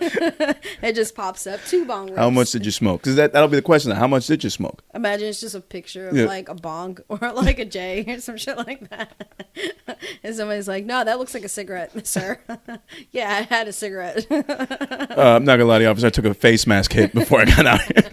Yo, those are so deathly. I could never. What was we were talking about that I was talking about that with a friend, and I'm like, I could never. I did it once, and I'm like, you know what? I feel like I'm a pussy. Everybody, like I was. Everybody was doing it around you. Yeah, no, not everybody, but I was with a bunch of guys, and I was just like, no, I'm doing this again. I'm gonna fucking kill it. But I was passed out. So I'm like, because after the first one, I'm like, all right, I'm feeling high. Are we ordering chinos? All right, heard. How long did it take you before you felt it? Oh, right away. Right away? Nice. Right away. Nice. I felt like no, the second time I was passed out. One of our friends actually did pass out. Like she just bloop. That was it. Oh, I think it was just me and her were the only girls in the house. And yeah. And it was the kid that almost fucking gave us COVID. This is in high school. Like I've known him for a long time. AKA COVID cough. Yeah. So so it was I think he brought the face mask in. I remember walking in and he opened, we knocked on the door and he opened the door with the face mask on. Oh, so you knew it was ready for business. Scared the shit out of us. And then I'm like, what the fuck? Because he was also, never mind, I can't say that. He was in some sort of training where he wasn't supposed to be smoking. Gotcha. So we didn't know what it was at first. We were like, what the fuck? I'm like, are you serious? Are you really doing this? If I get kicked out, I get kicked out. I'm like, it doesn't work that way. Yeah, it doesn't work that way. It's no, fine. It not doesn't. How you want to think about it. No. So, I did the first one was a half. I took the mask off because I started freaking out because it was smoke and like I couldn't see. And I was like, all right, I kind of know what I'm getting myself into. So I did the second one. And so the first one was like a trial for you. Yeah. I did kind of panic a little bit because I could the smoke getting everywhere. I didn't inhale it fast enough. Yeah, and once it gets in your eyes, that can hurt a little bit too. Yeah, like it stung a little bit. I just closed my eyes and took off the mask. I was like, I can't do it. Yeah. You know, it'd be crazy if you could get pulled over and get a DUI. Mm-hmm. If you were in a room, didn't smoke, but it was hotboxed, and you caught contact high. I wonder if they could stop, and then you just you leave. I'm like, I'm gonna go home, guys. I don't feel very good. And you're driving. You're like, oh shit, I'm high, but I didn't smoke anything, and you get pulled over, could you end up... contact high is not that strong, though. I get contact high anytime we all chill. Well, I mean, it's a person-to-person basis, obviously. Because a person could True. a lightweight could take 2 shots and be fucked up. True. Yeah, so I mean, I assume, for some people... I know, like, I haven't smoked in a very long time, so I know if I took... Like, actually, that one time where Saint is still mad at me about it. And I remember you, too, when Villa passed me the blunt, but nobody was paying attention. Yeah, I did. Just Villa. That would have been like a fucking needle scratch. Like the record scratch and everything. No, both of you guys had that look. Yeah. Because he walked away, then you guys came up to me. I'm like, no, I already took one. They're like, no, you owe us. I'm like, no, I legit... I'm like, Villa. Same was like... It felt almost like a father walking on his daughter with the boy that he's been telling her not to see. That's what it felt like for me when I turned around. What are you doing right now? You did kind of give me that look. Why is he here? And mind you, like, Bill was already on his way, still smoking the blunt and shit. No, but that was funny because he was like, what? Yeah. No, it was one of those moments. No, Saint was pissed, and Saint, I think he brought it up. He was like, "You still owe me $420." I'm like, technically, I don't, because he's like, "No, fuck that shit." I wasn't aware of it. Yeah, me, I wasn't mad as much as I was disappointed. I wasn't mad. I wasn't mad. I was disappointed. I hate you. Don't you hate that line? I hate that fucking line. I fucking hate that shit. I hate that line. Oh my god! I've never had to use it. I've only heard it. I've never had to use it. Somebody said that to me, like they were disappointed in me, bruh. The person that just called me, that was my sister. Okay. She said that, and it was just like, what? It's a crushing blow. It's worse than saying I'm mad at you. It really is. Yeah, no, it really worse. is. It is worse. It's like, oh, I thought so highly of you, and you just messed that up. The stupidest shit, because it did get to me. And I did, like, second guess. And this is the only person, my sister's the only person on this earth that can make me second guess myself. Yeah. And I'm just like, damn, like, am I that much of a horrible person? No, I don't remember what it was. That's how, like, insignificant it was. Yeah. But it was, look at her. So. He's like, oh, my bad. Am I in the shot? Can we not start this? Now you're making me hit my mic. No, stop it. Because the wire. You're good. Just ignore him. It's fine. I can't. Sorry. So, yeah, I don't know what it was, but it was just so stupid that after, like, an hour or two, I was just like, wait, why am I... Why is this even happening? She was drunk as fuck probably, or, I don't know, coked up or some shit, so it didn't really, like, affect me. But, yeah, shit to figure out. I'm sure the police will do whatever they got to do to figure it out, but it's nice to know that motherfuckers can just be outside smoking and not have to be bothered by it, and it's not an issue. Yeah. That's fucking dope. That's nice. I've yet to really experience and enjoy that. I kind of just kept, to myself. I'm in my house. And what? Enjoy what? I missed it. Sorry. Just to go outside and just do a nice L walk. Like, that'd be nice. In the same way that a dude would just go out and just smoke a cigarette while he's taking a walk. Oh, I've done that. Like, I just want to enjoy that. But it's also been cold, and I don't really trust the people on my block. No, we did, what was it? One time, we had this carnival type situation around my house. And I don't know. I mean, it's COVID. They don't do it. I don't know if they did it after I left, but it was by this school. No, this church. I forgot what the fuck it was. Saint. I gotta ask Saint tomorrow. Remind me to ask Saint because he definitely knows. It's in Hackensack. So anyway, we were all there. Everybody from school, just all chilling. That was like, all right, this weekend we're doing the fest, the carnival, whatever. Yeah. So we're all chilling there, and I smell weed. Mind you, I already smoked on the way. So I'm just like, what in the fuck? What is going on right now? This guy just because I saw him rolling up, and it was like a friend's brother. Saw him rolling up, and then he's actually just hitting it, and I'm like off to the side, so it's across the street from it, but there's still people walking around. Right, still visible. And I'm just like, the balls on you. I've done it in New York, but it's New York. Who cares? Jersey, I did it that night. I was just like, all right, then fuck this. And I just grabbed my stash, rolled up a J, and I was like, all right, well, fuck it. This is what we doing. Empty parks are the best. Empty parks are the best. I remember the best. The one dude is one rapper friend, old friend of mine. We were driving into New York. And as soon as we crossed the tunnel, dude was like, all right, man, just lower your windows, everybody. So I was like, what? And he just started lighting up. And then we're just in New York in traffic, surrounded by taxis. Yeah. Just smoking L's. And we're hitting the red light every street. Yeah. Everybody's just looking at us. Some people are jealous. Some people are smiling. But we're just fucking passing the L, 2 L's, 4 of us, just passing it, going in. The windows were up or down? Windows were down.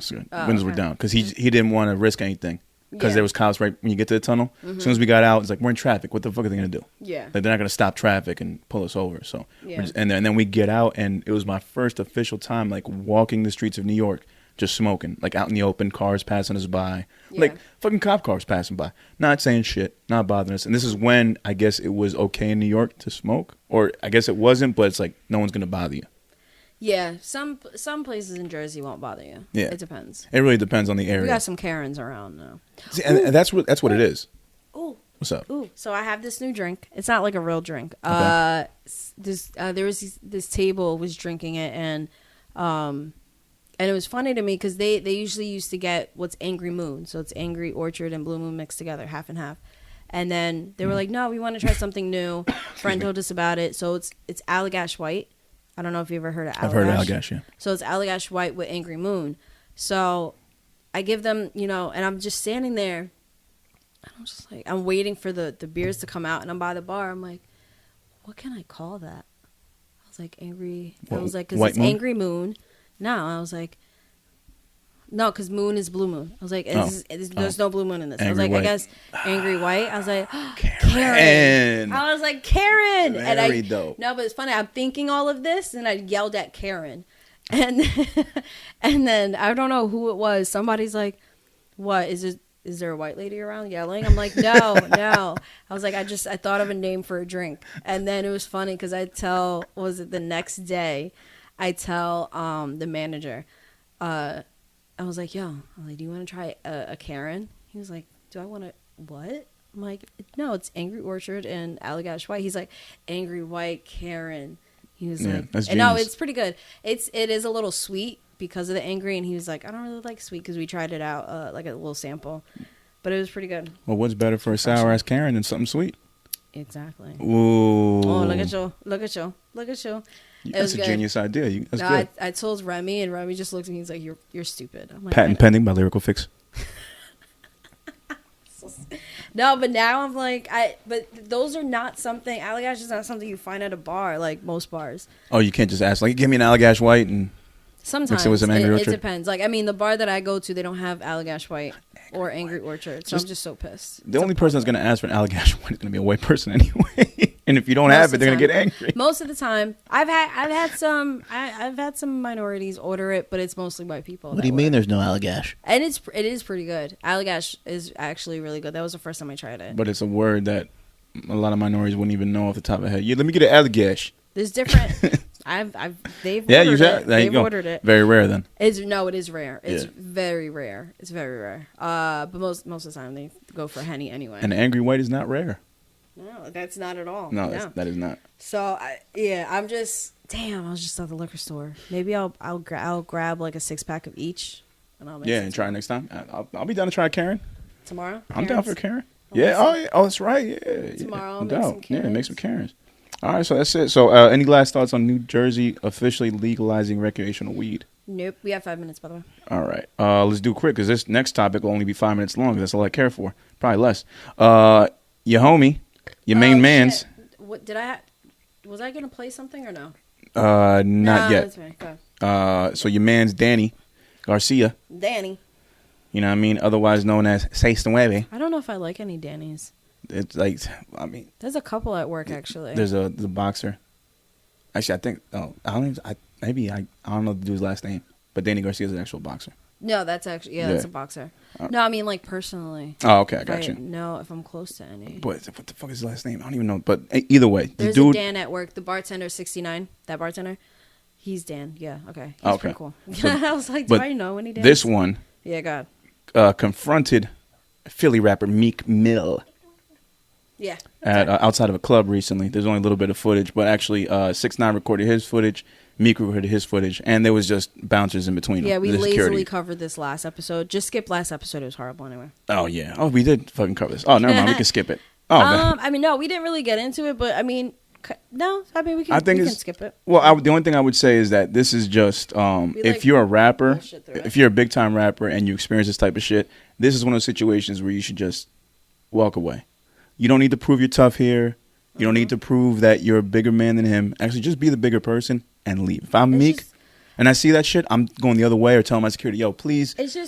I'm not leaving until this guy's out of here. It's just the level of like he disappeared after, I'm assuming probably his shit was a flop. Mm-hmm. And then I don't know why I hit the P so hard for that one. It was a flop, and then it just you pop up out of nowhere with this bullshit. It's just so stupid. So you can remain relevant, but it was funny because Meek's face, he was just like, it was a mix of surprise and like the audacity on this motherfucker to do this. Like, who the fuck are you? He knows who 6 ix is. You pussy nigga, you got security, you pussy nigga. Like, come on, of course bro. He has security. He was walking at like he's a celebrity walking to his car. Of course he has fucking security. And you definitely need security because you're not trying to be out here by yourself. Fucking retarded. And yeah, no, did he have somebody with him? He had security too. Yeah, so I don't understand. That's who he was standing behind. While he's filming. Yeah, because I told you, because I had said last episode that I saved the videos so we can watch them, but right. Yeah. But I did see people. There was 2 different angles. One from his view, where you see Meek, and then one from Meek's view, where you see yeah.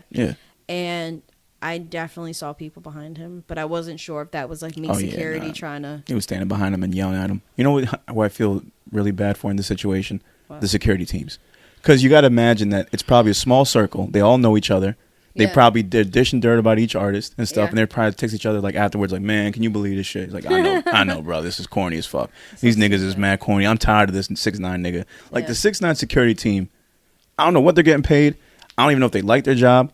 I remember like the trolling videos he did where like he'd be out on fucking O Block at 4 a.m. and they're watching him. Yeah, he's probably had cops or some shit, but. It must be corny. Like, it must be a shitty fucking job being that guy's security. I can't even imagine. For sure. Because I've had, like, we don't have security anymore at Miller's because it's not the same. Oh, I miss the security team. But the security team that was there before is somebody who was, like, who went to school with my sister, who was part of the football team, who I, like, was always at our house parties and shit. Mm-hmm. So whenever he comes by to visit, we literally ran to each other because we haven't seen each other since I was like high school, and he's like, the fuck are you doing here? And big guy, and like I think he's in charge of the security too, not their company, but he works for that company that like where Miller's was like working with, and they hired so he knows the security guards there. They also do security at not only other restaurants. Like I walked to one restaurant and I seen one security guard. I was like, oh shit, you're here. He was like, yeah, so is John and blah, blah, blah. But they also do security for shows and concerts. Gotcha. Like one was trying to hook up, I think, Remy to like, hey, do you want to do this Ariana Grande shit with me? Right. He's like, they're looking. So it really is. I mean, it's not like super tight knit. Yeah. But they really do kind of know each other. Yeah, I guess the high end dudes would probably travel in packs because they're the ones that like get hired by the big time rappers. Yeah. Yeah, but, I'm sure. Like, it almost sounds like it's like, oh, like all Spanish people know each other, all black people know each other. All bodyguards got to know each other. I feel like, yeah, they do. It's got to be a small circle. I feel like in that sense, yes. Yeah. It's not. It can't be the same. It sounds like we're saying the same thing, but it has to be. It has to be. Right? It's got to be. Yeah. No, I mean, because guys like Remy and Juan, they don't do it on the regular, so they wouldn't know the dudes that are in it. Mm-hmm. You know what I mean? Like, Beyonce's security team is probably like the elite of the elite. Yeah. And then whatever hot rapper at the moment that has the money to get the high dudes, be like, oh, I'm going to snatch this guy from this team. I've seen him before. Definitely regional. We can definitely say that. Yeah, I would assume so.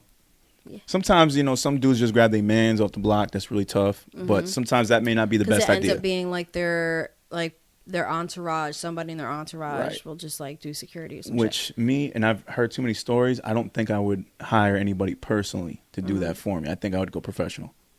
I would do professional. Well, depending on the level, yeah. Oh, but to kind of segue out of that, so did you see that Rainbow Man said some shit about King Von? Yeah, and that was just very a whole mess. I seen it just a random day. I guess I have not really been on Instagram like that. Random day, I'm just scrolling through, and I was so confused because I seen it, and I'm just like, wait, is this old? This is new? No, this is all new. He was trolling a reggaeton artist the other night at the club. Oh shit! No, I didn't see that one. Yeah, he was doing that. But I seen I don't remember the actual message. I didn't save it. But I was just like, wait, I'm so thoroughly confused right now. Like, what are you doing? The kid just died. Right, and I don't know why he's doing that. I seen a video of him pouring champagne or liquor on a boat and saying, "Let's see if King Von is thirsty." I saw that. That was rude as fuck. And then obviously he's trying to capture Dirk's attention. Dirk's like, "I'm not going to respond to this." Oh yeah, I seen that one. You know, I'm not gonna. Yeah. And then because of that, you see, and I'm scrolling today, and I'm so mad that I even spent the 3 minutes because it was 3 slides. His baby mom's is like going off, and the baby mom's mother in the background going off. Like she's on a live, and you see your mom in the back like talking shit too. And they're like, "Don't come at me and threaten me and my kid. We don't have anything to do with this shit. Blah blah blah. Go talk to him," meaning 6ix9ine and whoever his girlfriend is, and talk to them. "Don't threaten me that you're gonna smack my kid when you see him." And obviously that was probably Chicago threats because she was mentioning that. But it's fucked up that is kind of sad that you're doing all this shit and these dudes are reaching out to the baby moms. Because you want attention, you want to remain relevant and be talked about like how we're talking about him now. But there are consequences. You're doing this, and granted, the consequences they're not fit. They're not fair at all. They're not. You're coming after his kid. That's not fair at all. For him to be a snitch and for him to be disrespecting people like that. Granted, yes, he shouldn't be doing it, but his kid has nothing to do with it. He's not even a real father. Baby mom ain't gonna do it. Yeah, she continues to say that, for a kid, you don't even visit, you don't call to check up on, blah, blah. Like, I get it. It's ugly as fuck. I had to point it out there. But yeah, it's even uglier for him starting shit, knowing that your baby moms and your kid don't have a security team, but you do, and you're out on these streets hoping that these guys will follow some type of unwritten code, like they won't come after your family. His security team, isn't that like state kind of thing? I don't know what it is. I feel like it's a state thing. Well, it's not witness protection because he's not hiding. So I don't know what it is. It's almost like a form of witness protection. Do you think? In a sense, I don't even know the specifics. Because he should be technically in witness protection. He should be. I don't even know how he got away from that. He must have just volunteered and said no, which I didn't even think that was a thing. I think that's a thing. But obviously, it just goes to show you, like, he's not being touched. Like, this guy is like. No, there's too many. My theory, I was thinking about that the other day. Oh shit, we gotta wrap up. My theory is that completely blanked. Oh, that he's drawing attention to himself because he wants to remain relevant. He's a troll and this and that. No. But also because he can't be touched if he's being watched. That's why. Good point. Because if he goes for too long without, being noticed and not in the blogs and not being talked about, then it's like, okay, eyes aren't on him right now. Yeah, and he's going back to his old school antics, if you want to consider him old school, because he's only been out for less than 5 years, but just like trolling. And eventually the people but he's always trolled. Yeah, but going back to those tactics, because he made some post about how he lost 60 pounds because he was feeling depressed and he took a break from everything. So now that he's lost the weight and he feels better now he's just back on his shit again. No, I really do think it's because I don't know. I think there has to be something behind the theory, and also just probably new music coming out because he took that break and now he's like back in music mode. So he's dropping shit. So he feels like this is his best way to go out and do that promo run. Hey, I mean everybody's got a style, and this is what he's choosing to do. Damn it, fucking style. So we'll leave it at that though. Yeah, bro, 69. Good. All right, and we back. All right, so moving on to the big red in New York. Let's go on to the. "Quote-unquote king of New York" that just came back home yesterday, man. Can we get another gunshot or some type of fanfare for this one? Bobby Shmurda is officially back home, man. That's right, man. Shout out. Man, and also came home. Well, he was picked up by Quavo from the Migos in like a private jet. That was pretty cool. Came home to a bunch of money and 3 white girls. I don't know their affiliation with them. I think they're old friends or maybe some hoes. I have no idea. A lot of people were joking that, come on, man, he just came home. You could have given him some 3 better ones than that. I thought that was pretty funny. Yeah, those girls were not attractive at all. Ugh. No, respectfully. I'll play the clip for the YouTube portion of this. No doubt. And he came home to 4 plaques, man, which is also dope. Yeah, it's pretty fire. Hot Nigga went, I think, platinum. Bobby Bitch, Shmurda She Wrote, and then I think a gold plaque for Computers with Rowdy Rebel. Yeah. So that's awesome, man. And the fact that, he should really be respected. Like, a lot of people were saying, like, this man needs 1 million followers, like, today, like, on Instagram. Because he's the perfect, like, example of... He's the antithesis of what 6ix9ine did. Like, everybody was clowning 6ix9ine, but still giving him attention. Here's a guy who kept it real, like, shortened his man sentence by taking on some of his years. Yeah. You know what I mean? Because they were originally just going to give him 5 and give his boy Rowdy 12. Mm-hmm. And he said, no, we'll take some of his off. He's like, we can only do that if you guys both do 7. Or if you do 7. And he says, fuck it, I'll do 7. I'll take it from my man. Because he was supposed to be out first, right?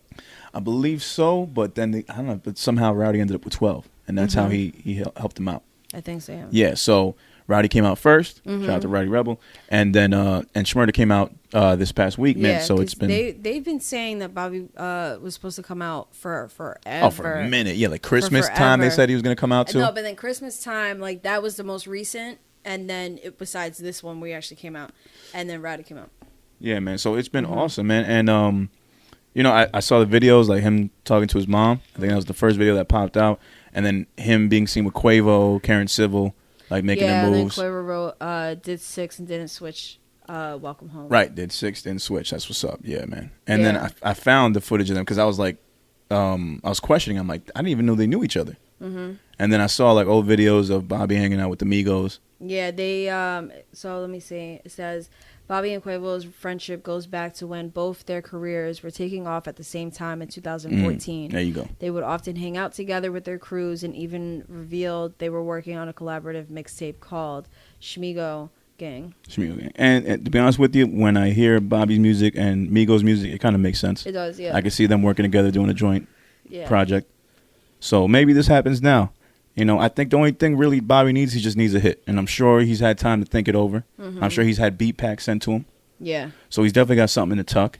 Yeah, because, I mean, the entire industry, besides, like, you know, the labels and shit, they were definitely behind him. Yeah. And then it is good to see that, like, Quavo, because he said he was like, you know, he held me down for, you know, all 6 years. Yeah. So it's good to see that he came back to, like, you know, what it was supposed to be. Because everybody said you better treat this guy like a king. Yeah. It's just insane for how long. Oh, he's coming out soon. He's coming out soon. Yeah. Like going from like free Bobby, and then he's coming home soon. He's coming home soon, and then now. Yeah, and he's remained a legend. This time, I honestly didn't know. I'm like, he's not coming out. Yeah. Like I didn't believe it until he was actually out. I was like, oh shit, okay. Yeah, and there was nothing really you could do than to take some of your man's time. Like that's a real motherfucker right there. That's G move. Yeah. I think that was like. I remember I heard about that shit, yeah. Like, he solidified. Like, if I was, you got to give him the same respect you give, like, a New York Knick that won the title. Like, any bodega, that's a free meal. Any restaurant you comped, like, anything like that. Like, you got to know. He's a New York legend. I got to see something. It said that he came out, but Knicks didn't show love. I seen some I thought I saw a picture at Madison Square Garden. They said, welcome home, Bobby Shmurda. Or maybe Unless that was Photoshop. No, maybe I just read it wrong. Oh, okay, because I could have swore they put a banner for him at MSG.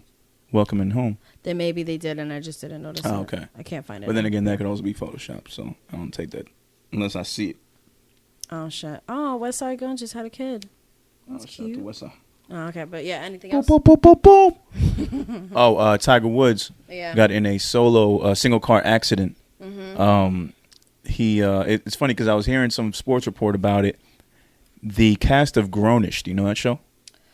Kind of, yeah. All right, so they were staying at the same hotel that Tiger was staying at because he was doing like a kind of like a press promo run where he was playing golf with different celebrities. Like the day before the accident, he actually was seen on IG with Dwayne Wade. Yeah. He was playing some golf with him, whatever, and Tiger was in great spirits. Yeah. So the story was that the cast of Grownish was at the same hotel, and I guess they were outside waiting for whatever, and the director of the show sees Tiger kind of like leave in a rush, get in his car, and speed out of the hotel parking lot. But as he's doing that, almost hits the director's car. And the director's all like flustered and shit, tells the cast. And that was their first mention of like, yo, you seen Tiger? You moving out of here crazy. Then like a couple minutes later, dude gets in an accident, car flips over. Yeah. And apparently the story was that he needed the jaws of life to get out. Turned out that was not true. It was just some hand tools that were similar to that, but not the actual jaws of life. There were no drugs detected, no alcohol detected, because people automatically assumed that it was that. Could have just been a regular accident. It was a regular accident. That's what it looked to be. He was probably just speeding. He was trying to get somewhere. He sped, and people said that intersection where it happened or that street is susceptible to a lot of accidents. So this wasn't anything new or random. Random, but nothing new. Yeah, because when I was, I think, my senior year, it was a bunch of us just chilling. Didn't even drink yet. Nothing. We were gonna go play pool, and me and a few other, like me and two people were in one car, And then in the other car was a bunch of people, and the other car, they were behind us, they were behind us. They got into like a nasty accident, and one girl ended up losing her life. Oh shit! But no, and it was a regular accident. Like jaws of life were involved. Right. And like one girl two girls got really badly injured. Another one, she wasn't badly injured, but she tried to fake it for a lawsuit, and I think she ended up suing. But they sued the driver, and we're all friends. So that was awkward. That sucks. Yeah, it's awkward. That was an awkward one. That definitely put a strain. But that was just a regular accident, though. Regular accident. He ended up breaking his leg. I think they mentioned that the bone was sticking out of the leg. Yeah, and he was conscious when they got to see him, and he was able to speak, and he was conscious, and he was able to like communicate with the ambulance as he was being taken away. I don't know exactly how long it took to get him out, but they ended up doing surgery right after, so it was all in the news. People were keeping in touch with it. There were press conferences from the LA County chiefs and stuff. Yeah. And then his team put out a message the next day saying everything went fine, surgery was successful, and now he's got to heal. Before that, they were talking about it looked like he might have been getting back into regular playing shape. Like he was doing like celebrity press tour and shit. Yeah. But it was looking like he would have tried to come back maybe later in the year and try to continue his career. Now that definitely gets put, to a halt while he does the recovery and therapy and all that stuff. Yeah. But I don't know, man. I mean, I think his actual career might be done after this. I think that's a pretty serious injury, and we don't even know how he's going to be after he recuperates. So, and he's already old enough as it is. Sorry. No, it's I didn't mean to do that. Sorry. No, he's already old enough as it is, so we're going to have to see what happens with him. But I do wish him the best on his recovery. Shout out to Tiger. All right. What else? Let me see. Other than that, it kind of happened a couple weeks ago. Sade the Prince. Yeah. His car was shot up in Atlanta. Oh yeah, I remember that. Yeah. It was being shot up. He noticed it. He tried to speed away and noticed that he was being followed. So he wasn't sure if this was a robbery, an attempt on his life. But he ended up getting run off the road. Car flipped over. He was okay. No crazy injuries. He put out a statement just trying to figure out, like, hey, I haven't been running these streets in years. Like, if there's something that's going on, you can come to me and we can speak it out. Like, I'm not about this shit at all. He's been quiet. This has to be some old shit. And that's what he was worried about. He's like, the fear of knowing that it could have been an old thing, like, weighs on him. Yeah. Because he's been out of the streets for a while. So to think that someone could come back and get revenge after so much time is really a scary thing. That is scary. Yeah, because you never know. That could happen to anybody. Some past beef just showing up out of nowhere. Where is he from? Atlanta. Oh, okay. Yeah, I'm not sure what part. I forget. So this is definitely old shit, then. It could be, considering that he said, but that's just him saying it. For all we know, he could still be in the streets. But true. When you clean it up like that on IG, you can pretty much say anything. So he had to do a cleanup to try to explain. But he also put out like hey, I'm here if you want to talk about it. Like, we can piece this up. Because I never saw Sade as like the gangster type anyway. No. He keeps to himself from what I've seen. He does. Yeah. He's like a ghostwriter. Just pretty pops much, up yeah. every now and then to do his own shit. And a dope-ass rapper in his own right. Yeah. So, not to take away that he is talented, but like meaning like he just, he's been behind some of Kanye's hits. Like the motherfucker wrote, when I found out he wrote Sicko Mode. Oh, yeah. No, I know, but I'm just saying, like, he doesn't get in trouble. Yeah, he's not really notable out here. He's not making too much noise on his own. No. If it's not his music. Yeah. But he seems to be okay. Hopefully nothing crazy comes of this, and hopefully it's been worked out behind the scenes. But, someone like that, just having that happen to him, it sucks because he's such a dope fucking artist. And I remember, opening for him in St. Hope, New Jersey, the Stanhope House. Fucking dope-ass dude. Yeah. Great rapper. So also, I saw this earlier, debating on talking about it. We haven't talked about them in a while. Megan Thee Stallion reportedly scores win in Tory Lanez shooting case. Really? All right, yeah, let's talk about it. She scored a small victory in the shooting case. According to Page 6, a judge handed down a ruling at Los Angeles Superior Court on today, rejecting a motion from Lane's legal team asking for permission to publicly speak on the case. So that was it. That was a small victory. Okay. Because, Yeah. So they actually can't talk about it at all, which should be it. Like, that should be it. What is there? I mean, what more publicly is there to say other than the entire album you just dropped? Like, right. And from what I've seen, certain people have canceled him, other people haven't. Other people still listen to his music and don't really care. Yeah. So I mean, that's a preference thing. I don't judge anybody on that. Me personally, I just haven't found a reason to listen to his music after that. Not that I'm trying to be all self-righteous and shit. No, but it brings it all up, and I'm like, I'm not even. It turns me off. Yeah. Yeah, I'm like, I don't really care. And it sucks because like this one song he has with T-Pain that I'm like, I fucking love that song. Oh, he can rap. He can rap his ass off. He can make great music. Oh no. I'm not talking about like the skill level in his bars. I'm talking about like how great the vibe of the song is. Ah, gotcha. And like just saying I miss being able to vibe off that song without like. Thinking in the back of your head. Yeah, it's like, and it's not if he did it or not. It's just he definitely did it, but it's not that if he did it or not. It's just like I don't know. It's a stigma from it. Yeah, and now the reputation is kind of messed up. There's a stain on him. Yeah, because of that. It is kind of weird sometimes. Like, I mean, my bar will play his music, which it doesn't bother me. Yeah, but this is one guy. I can't stand his ass. Nobody actually can stand him. He's there almost every night. And he'll play the same music, but we have a jukebox. So he's literally, like, we give him some free drinks, but he literally plays the same, like, it's not like it's a playlist, but he has to pay for the songs. He's got his own playlist that he plays. And he has to pay for the songs, which is funny. So it's like, all right, hoping nobody pays extra or like, nobody's playing their own songs. But he'll do like at least like 3 R. Kelly joints. Oh, man. So he's like trolling in a way. Yeah. And I was just, because I was out there. It's in the party room. So every Saturday I have to deal with this shit. And every Saturday I have to deal with the 3 R. Kellys back to back. And that's when I know I'm like, oh, he's fucked up. Because usually he plays that like when he starts to get like he wants to vibe and shit like that. I hated that whenever I worked retail and you had to listen to the same fucking songs in the PA.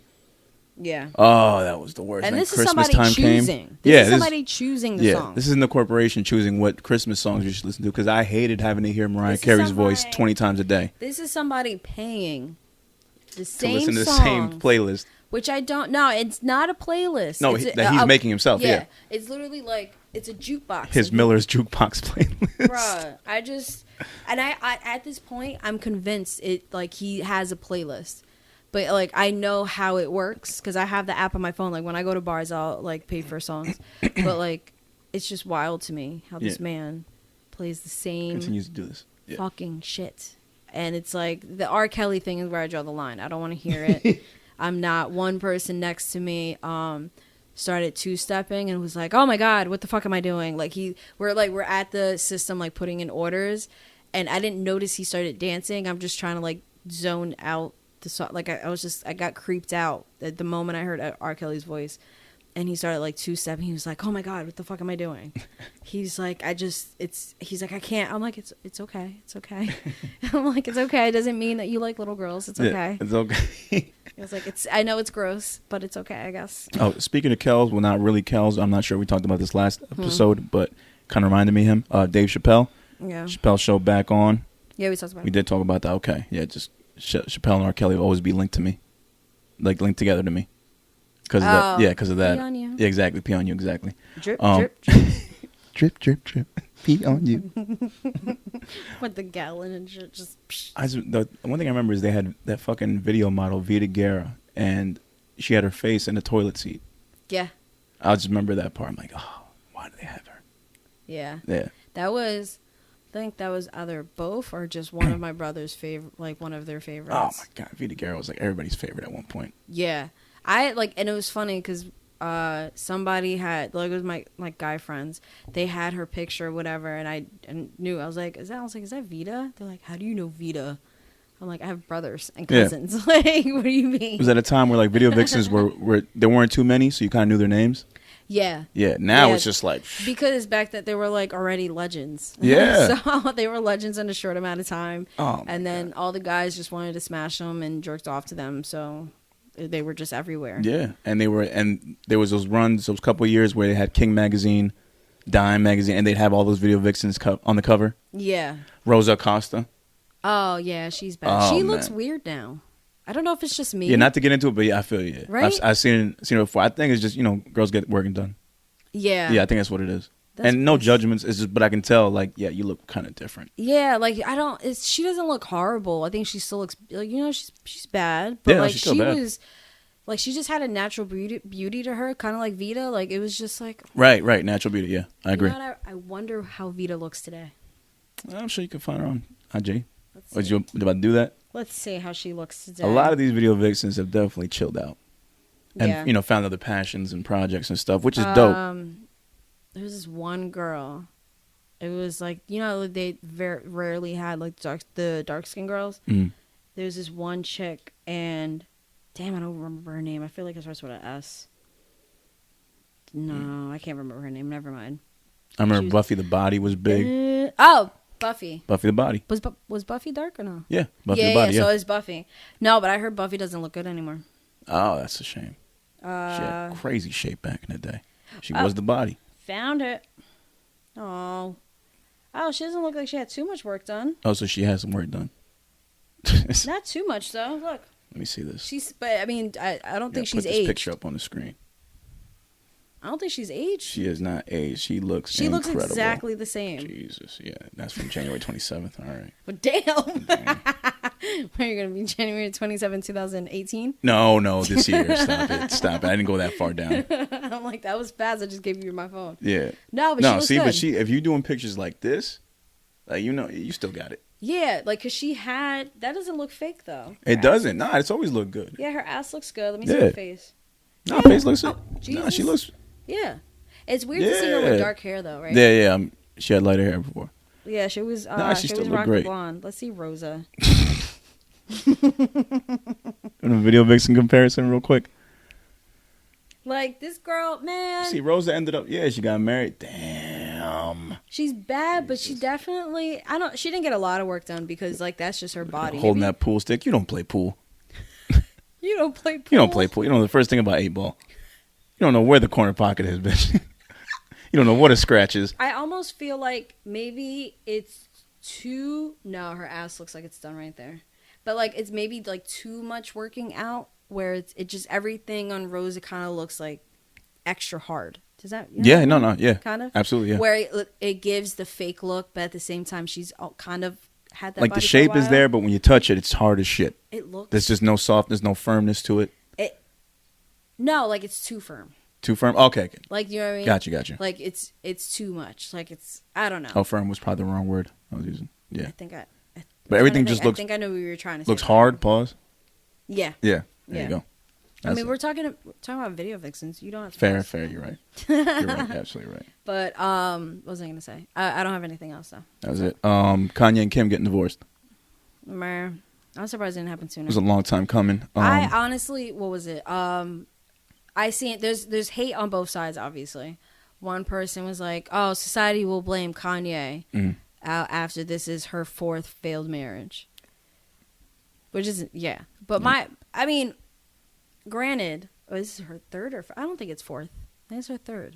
I don't even know her past husband. I know she... No, but was it was with like that one NBA player. Bullshit marriages. But anyway, I think this one, honestly, it's having to deal with somebody who's bipolar and has mental issues. I'm surprised she lasted this long. Yeah. She went through the whole Trump thing. She went through more Trump shit. The Drake beef, which is, that's regular, married to a rapper shit. Which is actually, it was still uncalled for, though. Yeah. And then it was the other one, and running for president. Yeah. And all his breakdowns and like, it's a lot. The slavery was a choice thing. Yeah. When she was doing the cleanup for that, she had the whole family working overtime doing the cleanup. Yeah, but it's like how much more, because they do their own cleanup. Like, they have, they have plenty of shit that they fuck up at. Oh, But at least, like, I don't think they do shit like that intentionally. Not as intentional as slavery was a choice. True. And running for president. Very true. They clean up other stuff. I think then him talking about the abortion and stuff. Not that I'm like choosing sides. I don't like, they don't know me and I barely know them. I mean, Kanye is life though. But I just feel I kind of do feel bad for her because it'll just blow back on her. It's either she wasn't strong enough to deal with it, she was using him, she got what she wanted, or like, oh, this is her 3rd failed or 4th failed marriage and blah, blah, blah, whatever.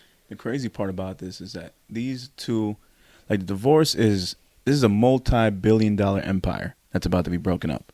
Mm-hmm. And you have two people that on the guys and girls sides that are constantly hated on, ridiculed, judged, scrutinized but also on the other end could not be more copied. This guy, all right, well, What are you talking, Kim? both Kim and Kanye, in the sense of, all right, we know they're hated on, Yeah. judged, scrutinized, all that shit, Yeah. for everything. But at the same time, on Kim's end, this is the reason why women dress the way they dress the past 10 years. Because of Kim. She has been the style icon. She's been the trendsetter. In a sense, but she also, that family also, not culture vulture, but Appropriation. Appropriation. In a sense, but at the same time, a lot of the clothes they wear, they've started the trends that are there.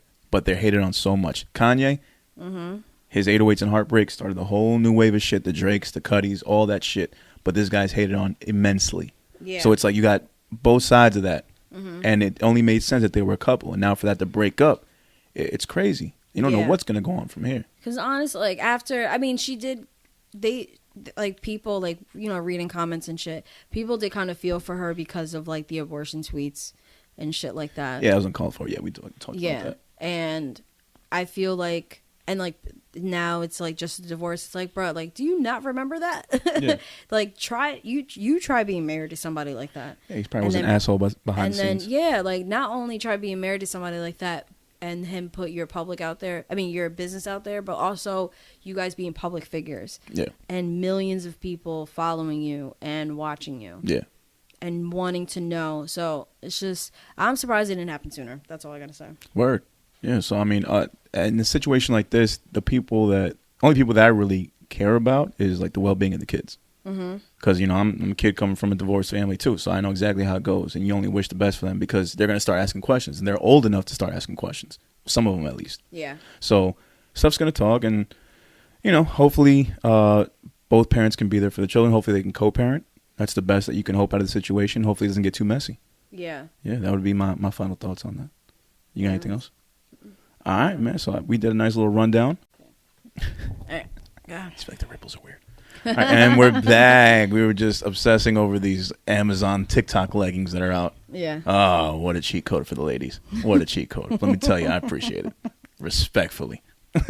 Anyways, man, it's about that time, man. We get into my favorite segment, Sade's favorite segment, Sade's auntie's favorite segment, my little brother's favorite segment, my...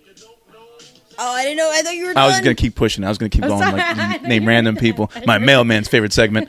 Do you want me? My second cousin's mom's baby daddy's lawyer's favorite segment. I thought you were done. Sorry. No, it's all good. No, we'll keep it going for next week. If you don't know, we give you a taste of some of the best and brightest upcoming underground artists in all genres that are inside and outside of New Jersey. Yeah. I'm going to go first this week, and it's only right that I go with the brethren of mine, Horseman Shit. One of the producers goes by the name of the 48 God, a.k.a. Ace Felli.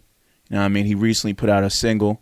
It started with, we were in the Horseman chat, I believe, and he said, yo, I'm working on some shit. Yeah. Fuck around with this sample. Yeah. Send it over to us via email. Of course, we all fucking loved it. And he's like, all right, bet. I'm gonna release it shortly. He ended up releasing it that Friday. Yeah. And the cover art is exquisite. I fucking love it. Cool. Puts me in a fucking vibe. Yeah. It's called Chopsticks, man. 48? 48. No, I don't think this is connected to any project. He just kind of put it out as a Lucy. But incredible 48. Beat. Yeah. Talked to him earlier. I was playing this on the ride here, just blasting it like nonstop. And I definitely might want to write something to this. I told him I'm going to check it out and see what I got and see what we can make happen. But Chopsticks by Ace Felli, available on all streaming platforms. Let's get into it.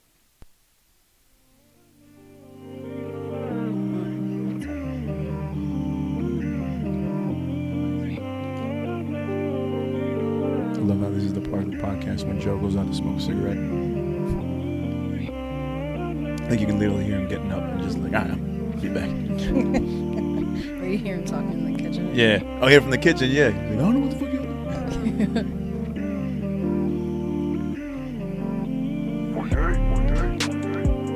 Hey, son, where'd you find this? Shout out to Trill.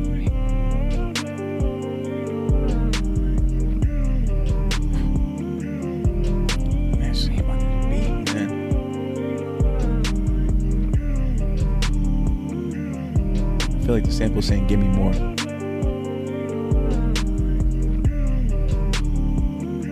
Yeah. Is that right? Give him Or give him more, give me more. Give me, or give, like, you know them, like, give him more. Give him more. Oh, yeah, give him. Give him. Yeah. I really fuck with this beat. I had to hit him up like, yeah, I really fuck with this, man. Mm-hmm. I don't know how he made it. I'm not the type of guy to ask the producer, hey, where'd you get that sample from? Because I know it's like kind of stepping on toes. I usually, I do, but only if it's bothering me. Right. I feel like as an artist, I shouldn't ask because I don't ever want to like, I don't know if they take it like, oh, he might go to some other producer and be like, can you flip this sample for me? That's why I never try to, yeah. True, with you not being an artist, I can kind of be like, I wouldn't mind a producer answering the question for you, but I feel kind of weird as an artist because it's kind of like that's their sauce. You know, like I don't know where they go crate digging. I still can't get over how Saint flipped Thong Song. And it was and it was just the few seconds in the intro. Oh, nigga. And I'm like, wait, hold on. Yeah. And like, I don't know who turned around, Villa or Saint looked at me. They're like, yeah. This is Thong Song? And like, whoever was around was like, how is this Thong Song? Villa was like, what? How did you pick up on that? I'm like, it's right there. Yeah. No, but there is some where I'll pick up on it, but it bothers the fuck out of me because I don't remember. Like, I'm like, I know that song. Right. Like, I could have swore I knew where fucking 482 came from. Didn't. I some of this, I don't remember now at this point, but it was, the Toast to Yos. That one. No, I think Closure was a Donny Hathaway sample? I think. Was it? Maybe not. Idea. I haven't heard any of these fucking samples. And then he played them for me like during the sessions, and I didn't even ask. I was like, all right. This sounds familiar. One of the songs might have been. I'm not sure. I don't know. Or maybe I think it was a Tostios. But it was really cool. But yeah. The Florida 2 sample kind of sounded familiar to City on Fire for a second. And he played me the actual one. I was like, oh, this is different. Yeah. But I love it, man. I love it. So shout out to Ace Felli. Doing big things out here. If this is connected to a project, I can't wait till that comes out. And if nobody takes that fucking beat, I would love to jump on that shit. Because I'll probably do a freestyle to it anyway. So shout out to Ace.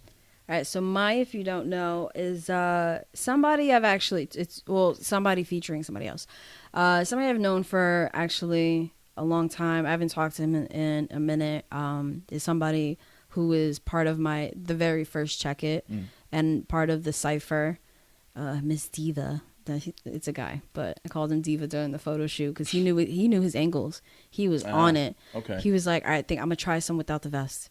No, I definitely want, this is the vest I want. I want the colors to pop and this and that. I'm like, oh, okay. Okay, he knew his shit. All no, right. he knew. Can't be mad at that. But yeah, shout out to Dave Parkay, featuring Tashi. And he was in my first show, and then he brought Tashi around, who did a few hooks on his shit, on his music, and this girl can sing. She did, she was a little nervous. That was her first time performing. So, she, hopefully, if they do start performing again, that, she'll find her footing. But I think she got into some vocal classes just to build up her confidence in it. But no, she was really fire. She even did her own. She got the courage to do her own set. She did some spoken word, which is pretty good. Rapped a little. I was like, oh shit, okay, girl. Multifaceted. Yeah, but I haven't spoken to these two in a long time. I think Tashi not too long ago, but it was just catching up, nothing crazy. But yeah, let me play this. This is J and B. I see potential every time you took a step on that stage. We mixed business with the pleasure, it was never the same. Now J and B is just a glimpse of what we never became. Divine spirited, most likely why God kept me riveted. I left you for a chapter that was frivolous. Interior motive, she knew my grind with you was serious. Begging for chances, she knew my time with her was limited. A bad move, life was a better vibe when I had you. Trips to calm minds, I really treated you fast food. Laying on my chest, had plans of getting your tattoo. The pain never left, sometimes in your bag. like a bad Sonic glasses with turtleneck, drinking wine. That's in your bag. That's it. Yeah, that's that date night swag. I respect that. With the nice pea coat. Yeah, he's very like that. He's very fresh. She looks great. Yeah, I love that. See, I could do this. We should do this more often. Just play me a random video and I could just talk throughout the whole thing, just observing everything going on. put her by the Gia side. Hitting different foot lockers. You Looking talking for about your her secret whole- side. I know. Fits out of Nordstrom. I was Love admiring her how beauty. deep She's inside. great. She sounds I'll let great. She you looks drive great. off. I should have left the key inside. Tashi, I love you. First time we did a show, it was me and you and Gregory. First time we had a date, dipped to 42nd Street. Drunk Ryan BBQs. I Had like some this good vibe from chemistry. him. Exes try to run back. Now we got discrepancies. Every day back and forth. Acting like investigators. Reminiscing good times before we pushed them detonators. Playing with your curly hair. Nothing couldn't separate us. Everything was slow motion. They Going look up so that cute. escalator. Yeah. Staring at your physical. We was at the store shopping. Clips on the gram. People asking when the song All right, so dropping. that was J&B I like that. by Dave Parkay featuring Tashi. I like that. I didn't get to play too much of her because somebody was talking, Oh man, we'll figure but that she out. sounds great. We'll try to edit that out in post. No, you're good. He just dropped this last week. So yeah. More chances to hear Tashi. So shout out to them. Hopefully she'll be getting her own shit out there too. Yeah. It's been some time. I know she took a break from singing. So hopefully now this means that, you know, she's getting back into the flow of things. Oh yeah. Yeah, no, she's a great girl. He's a cool guy. I know some people, their first impressions of him are like, the fuck? Like he's very They're taking it back. yeah, Okay. because he has that presence of Gotcha. him. Like what you saw in that video, that is Park. All right. I need to invest in some turtlenecks. I mean, turtlenecks. It's that'll go along with, like, you know, the grown man, the new level The that grown you man have. chic. Yeah. It's the new tier. Yeah, I did that video with Nova with no hat on, and it got to a point where the hair was like a little bit out. I'll show you the video, and I look crazy, and I'm like, how do I cover that? But it's all good. The hair is coming off soon. Oh, it's No, actually? you know why though? Because my sister-in-law has a baby shower coming up, so I gotta take the boys to get their hair cut because I've been letting them grow it out too. Mm-hmm. Oh yeah. So no. yeah, it's either I'm either gonna You and shorten Leo this. really look like twins. No, yo, It's it's crazy. insane. It's insane. Yeah. It's insane, and he's really getting the soccer gene. Like, he's Is he starting to getting kick shit. like a fresh? Is he getting like a cut like a 2? We haven't decided yet, to be Oh, honest okay. with you. Because we can style it, but you know, it's a 2-year-old. He's gonna run around and mess it up. Yeah, even if it's like a 3 or, you know. Yeah, something it's shorter, crazy. little off the top. Mm-hmm. AJ is at the point. My oldest, he's just like, I like my hair messy. Like before he goes on the bus to school, I gotta comb his hair. He's like, Dad, I just No. No. And I'm like, so yeah, I'm dealing with that. I told him, like, look, man, you can keep the little Beatles mop top you got going on, but we gotta cut a little off the top and shape it up. I was like, I don't know. He's always complained. He's always like, he just is so extra when he goes to the barbershop. Barber's like, I haven't even touched you. Well, because he probably doesn't want to cut his hair. He probably doesn't, but thank God my barber's so goddamn cool. 'Cause you gotta Oh have my patience to be God. with my kid. No, it's funny. My cousin, his mom let his hair grow out so long that when he was a kid, it was like, oh, your daughter. And Yeah, yeah. And that's why whenever I get like tables with kids, I'm like, oh, you know, the baby. Because there are times where I don't know. You Yeah. just can't tell, especially when they're kids, like young kids. And it's like neutral color they're wearing. I'm like, ugh. Oh, funny story. I'm like, I can't. My kid's soccer team this past season. You know, there's a couple games I'm coaching and everything, and I'm going through practices, and there was this kid with long hair, and they're like 8, 9, so facial features you can't fucking tell. And then one practice, the kid heard me said, because I was telling my kid, just pass it to her. She's like, Yeah. what do you mean her? I'm a he. And I'm like, excuse me, I'm a boy. Why does everybody keep saying I'm a girl? And I couldn't say shit. I didn't know what But, to like, say. did he have girly features or just long hair or both? Long hair and like a kind of a ponytailish kind of thing, and the facial features you couldn't tell because the kid Yeah. is so young. You just couldn't tell, and the voice couldn't tell. Yeah. And then as I'm going home, I'm like, stupid. They have girls divisions. Why the hell would a girl be in the boys team? It just makes no sense. And I'm like, Oh, you're right. It's not together. Yeah. It's not together. It's not co-ed because that would have been the only girl in that league in that division on a boys team. But Maybe you thought they were making some changes. I thought so. I thought they were trying to be progressive. Maybe they were trying to be. We'll start with one girl and work our way through. But I'm starting to notice like all these other teams were playing. There's no Yeah. other girls. I thought it was like a rule where you have to have at least one girl. Oh shit! But that's I'm like, amazing. he's like, I'm not a girl. Why do you keep calling me her?